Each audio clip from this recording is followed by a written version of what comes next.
ပျော်ရွှင်စွာနဲ့ကမ်းခြေကနေပြေးလာခဲ့တယ်သူကတော့ချစ်သူစူဝမ်ချင်းကိုငါဟင်းကောင်းကောင်းလေးချက်ကျွေးဖို့ရည်ရွယ်ချက်နဲ့ပေါ့ဒါပေမဲ့သူမျောလင့်ထားတာနဲ့ဆန့်ကျင်ဘက်ဖြစ်သွားတယ်သူချစ်သူစူဝမ်ချင်းကကျိုးဟောင်ရန်ဆိုတဲ့လူတစ်ယောက်နဲ့လက်တွဲပြီးပြန်ရောက်လာခဲ့တယ်အဲ့ဒီတော့စူဝမ်ချင်းကလင်ဟိုင်ကိုအေးဆက်ဆက်နဲ့ပြောလိုက်တယ်လင်ဟိုင်ဒါကတော့ငါရေးစားကျိုးဟောင်ရန်ပဲလင်ဟိုင်ကဘာမှနားမလည်နိုင်ပဲမေးလိုက်တယ်စူဝမ်ချင်းဒါကဘာသဘောလဲစူဝမ်ချင်းကတော့လင်ဟိုင်ကိုလုံးဝပြီးမဆိုင်တော့ပဲလင်ဟိုင်မင်းနဲ့ငါနဲ့ကတကယ်ကိုမလိုက်ခကြဘူးငါမိဘတွေလည်းအသက်ကြီးလာပြီးသူတို့စိတ်ပူရတာမျိုးငါမလိုချင်ဘူးဒီနေ့တော့လူတွေအားလုံးရှိမှာပဲငါတို့စစ်ဆက်ပွဲကိုဖျက်သိမ်းလိုက်တော့မယ်ဒီနေ့ကစပြီးငါတို့လမ်းခွဲကြတာပေါ့အဲ့ဒီခါမှာကျိုးဟောင်ရန်ကလင်ဟိုင်ကိုကဲ့ရဲ့တယ်လို့နဲ့ဝင်ပြောလိုက်တယ်ညီလေးဝမ်ချင်းကိုအခက်ခဲမဖြစ်စေပါနဲ့ချစ်ချင်းမြတ်တာဆိုတာအတင်းကျပ်လုပ်ယူလို့မရဘူးလေ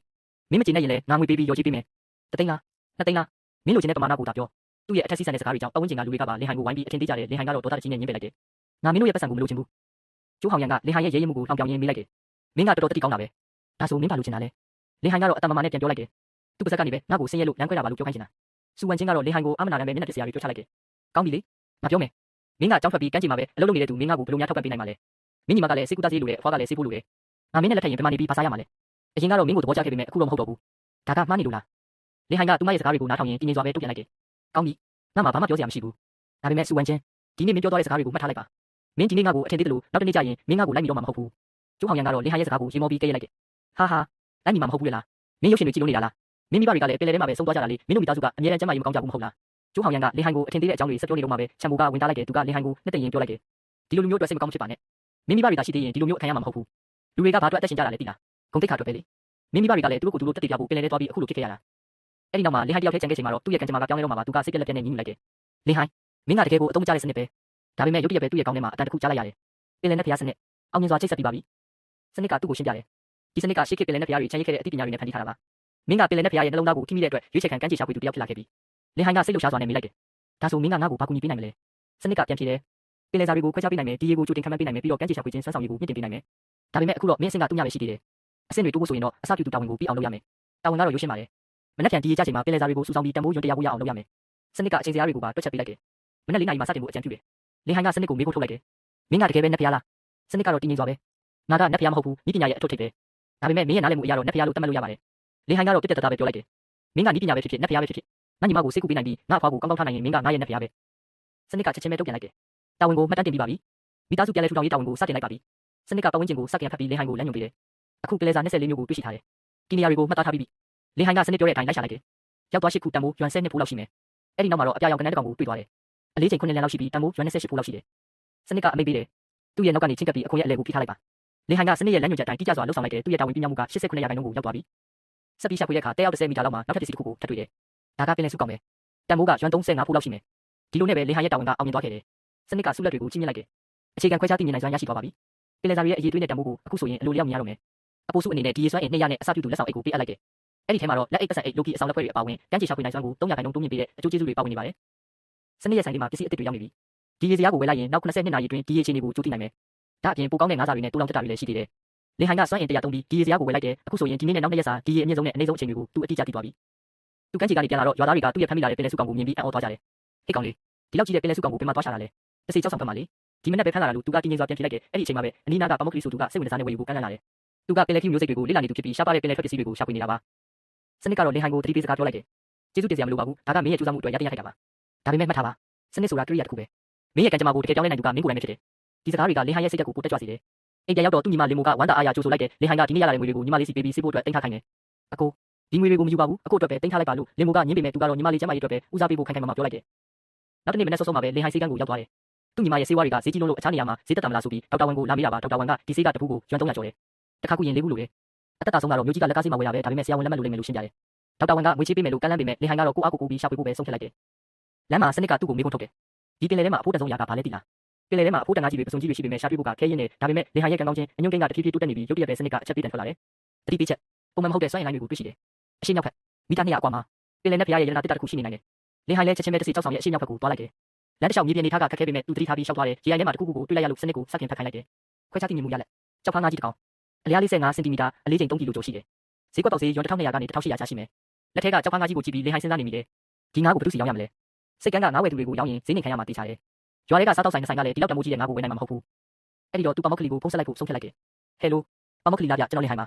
ါမနေ့ကပင်လယ်စာလာရောက်နေသူလေပမောက်ကလီကလည်းလင်ဟိုင်ကိုမှတ်မိပြီးချက်ချင်းပဲစိတ်ကန်းကိုလာခဲ့မယ်လို့ပြောလိုက်တယ်ပမောက်ကလီရောက်လာတော့လေလင်ဟိုင်ဖမ်းမိတဲ့တရုတ်စုငါးကြီးကိုကြည့်ပြီးအံ့ဩသွားတယ်ငါကအယောင်သွေးဆူပြေးပြီးအစိတ်ပိုင်းတွေအကုန်စင်ဖြစ်နေတာကြောင့်အရေးသွေးအလွန်ကောင်းတယ်ပမောက်ကလီကဒီငါးကိုဘယ်မှာဖမ်းမိတာလဲလို့မေးတော့လင်ဟိုင်ကတစ်စိတ်ကြောက်ဆောင်နာမှလို့ပြန်ဖြေတယ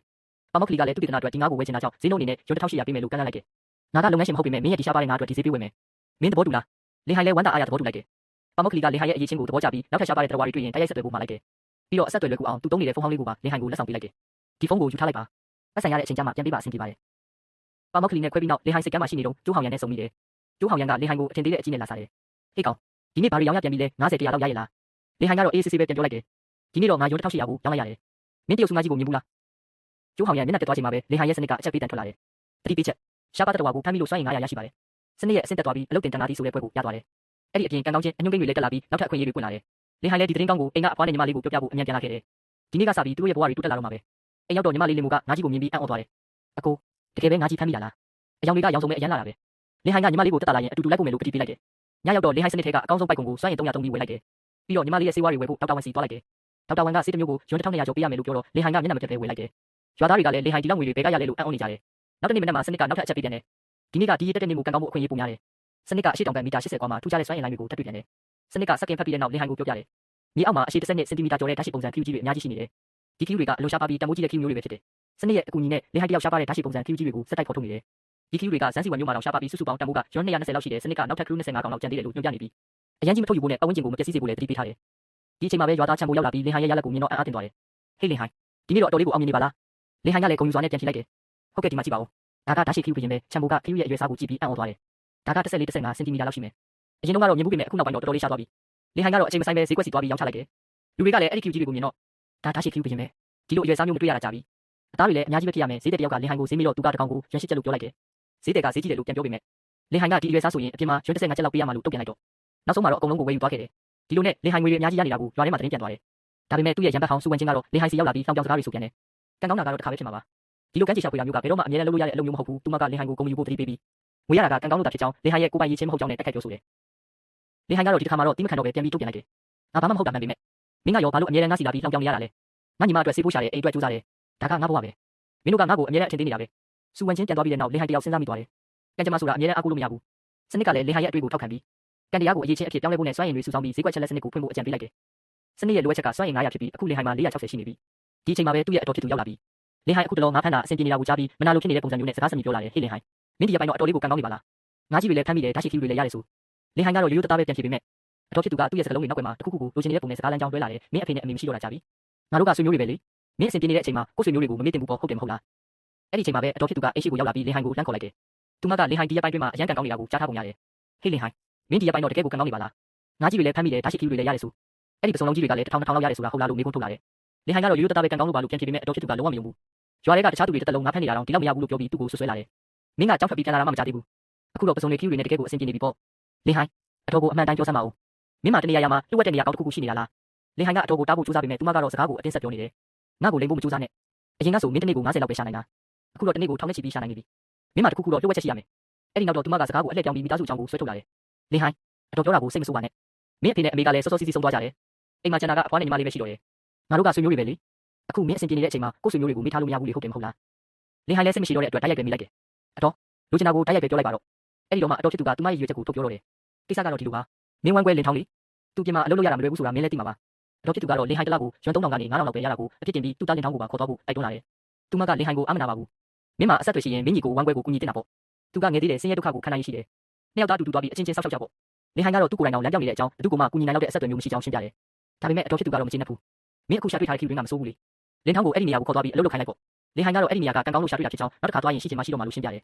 ဒါပေမဲ့အတော်ဖြစ်သူကတော့လင်ဟိုင်ကိုအကူအညီမပေးချင်တာလို့တတ်မှတ်လိုက်ပြီးစကလုံးတွေနဲ့ပတ်ချလဲရိုက်တော့တာပဲအဲ့ဒီအချိန်မှာပဲအတော်ဖြစ်သူရဲ့သမီးဖြစ်သူချွေဟွာရောက်လာတယ်သူမကမိခင်ဖြစ်သူရဲ့စကားကိုထောက်ခံပြီးလင်ဟိုင်ကိုဝိုင်းတိုက်ခိုက်ကြတယ်လင်ဟိုင်ကတော့ကန်ကောင်းလို့ရှာတွေ့တာပါလို့ပြောနေတာပဲတကယ်ဆိုသူကမပေးချင်တာတိတာနေတာပဲမိသားစုဝင်တွေကတော့လင်ဟိုင်ဘက်ကရက်တီပေးပေမဲ့အတော်ဖြစ်သူကတော့မကျေနပ်ဘူးသူမကလင်ဟိုင်ကိုအထင်သေးတဲ့စကားတွေနဲ့ဆက်ပြောတယ်မင်းကန်းချီမှာရှာလို့ဘယ်လောက်များရမှာမို့လို့လဲမင်းညီမရဲ့ယောဂကအဆုံးမရှိတဲ့ကြီးကြီးတစ်ခုလိုပဲမင်းရဲ့ကန်ကောင်းမှုတွေကုန်သွားရင်မင်းဘာမှမဟုတ်တဲ့သူဖြစ်သွားလိမ့်မယ်လင်ဟိုင်လည်းတိမခံနိုင်တော့ပဲအတော်ဖြစ်သူကိုပြန်ပြီးတုံ့ပြန်လိုက်တယ်အတော်ပြောလို့ပြီးပြီလားပြီးပြီဆိုရင်ပြန်ကြပါတော့အဖွားနားနေရအောင်မယ်အတော်ဖြစ်သူကိုထွက်သွားတဲ့အခါလင်ဟိုင်ရဲ့ဦးလေးကသူ့ကိုနှစ်သိမ့်ပေးတယ်အတော်ဖြစ်သူကတော့ဒီတိုင်းမှာပဲဘယ်တော့မှပြောင်းလဲမှာမဟုတ်ဘူးစိတ်ထဲမထားပါနဲ့လင်ဟိုင်ကလည်းတင်းငင်စွာနဲ့ပဲပြန်ဖြေလိုက်တယ်ကျွန်တော်စိတ်မဆိုးပါဘူးဦးလေးအားလုံးငြိမ်သက်သွားတဲ့အချိန်မှာလင်ဟိုင်စနစ်ကိုပြန်စစ်ဆေးတယ်ပြည်နယ်နဲ့ဖျားစနစ်ရဲ့အချက်လက်တွေရမနေ့ကမှာဈေးကွက်ချက်လက်ကိုဖွင့်နိုင်တော့မယ်သူ့ရဲ့စွမ်းအင်က495ရှိနေပြီးဖွင့်ဖို့အတွက်9မှတ်ပဲလိုတော့တယ်လင်ဟိုင်ကတော့အခွင့်အရေးကိုလက်လွတ်မခံပဲအနီးနားကိုစက်ကင်ဖတ်လိုက်တယ်ချက်ချင်းပဲစွမ်းအင်900ပြည့်သွားပြီးဈေးကွက်ချက်လက်စနစ်ဖွင့်လာတယ်အခုဆိုရင်သူဟာ200ကီလိုမီတာပတ်လည်တွင်ကပြည်လဲစာစင်းလုံးတွေကိုတိနိုင်ပြီးစနစ်ကအနီးနားမှာတနက်အုပ်စုတစ်ခုရှိနေကြောင်းပြသနေတယ်လင်ဟိုင်လည်းအဲ့ဒီနေရာကိုအမြန်သွားလိုက်တယ်တကယ်လည်းကနန်းတွေအများကြီးပဲဒါကရေကူးကနန်းတွေပဲအရေးသွေးကလည်းအေးအဆင့်တွေပဲလင်ဟိုင်တယောက်ကနန်းတွေကိုစုဆောင်းလိုက်တဲ့အခါစုစုပေါင်း22ကောင်ရသွားတယ် အလေးချိန်က4ကီလိုခွဲလောက်ရှိပြီးတန်ဖိုးအဖြစ်ရွှေ150ကနေ200လောက်ရှိတယ်လင်ဟိုင်ရဲ့လှုပ်ဆောင်ချက်ကိုမြင်တဲ့အခါအနီးနားကလူတွေကအံ့ဩသွားကြတယ်လင်ဟိုင်ဒီနေ့တော့ဘာတွေရလာပြန်ပြီလဲဝါခဏန်းတွေကလည်းအကြီးကြီးတွေပဲမင်းရဲ့ကန်ကတော့တကယ်ကိုအံ့ဩဖို့ကောင်းတယ်ရွာသားတွေကလင်ဟိုင်ရဲ့ခဏန်းကြီးတဲ့ကျွမ်းကျင်မှုကိုကြီးကျူးနေကြတယ်ကြီးတာတွေကိုတချင်းကို25ရွာအလက်တွေကိုတချင်းကို20ရွာနှုန်းနဲ့ရောင်းချလိုက်တယ်ဝယ်သူတွေကလည်းအလူရက်ဝယ်ယူနေကြတယ်ခြေထောက်ကျိုးနေတဲ့ခဏန်းကိုတော့တချင်းကို12ရွာနဲ့ဈေးဖြတ်ပြီးဝယ်သွားတယ်ဒီနေ့မှာတော့ခဏန်း16ကောင်ကိုရောင်းချနိုင်ခဲ့ပြီးငွေပေါင်း160ကျော်ရခဲ့တယ်အရင်စုထားတဲ့ပတ်စံတွေနဲ့ပေါင်းလိုက်ရင်တော့အခုဆိုရင်1300ကျော်ရှိသွားပြီအဲ့ဒီအချိန်မှာပဲလမ်းဘေးကကြောင်လေးတစ်ကောင်ရောက်လာတယ်အဲ့ဒီကြောင်လေးကိုမွေးစားဖို့ခွင့်ပြုလိုက်ပြီးအစာကျွေးဖို့နဲ့ရေချိုးပေးဖို့မှာလိုက်တယ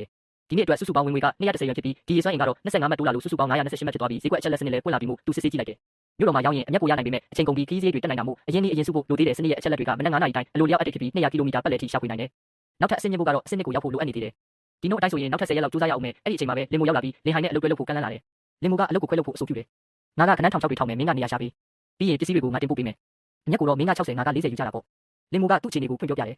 ယ်ငါအမေကအဆင့်မြင့်ရောက်ယောဂဖြစ်နေတော့အလုပ်ပြရက်တွေများပြီးလာစာတွေရောသွားတယ်ကြောင်းပြန်တက်ဖို့လည်းပတ်စံလိုနေသေးတယ်မင်းကကန်ကောင်းတော့ပစုံတွေဂုံးတွေအများကြီးရနေတာကို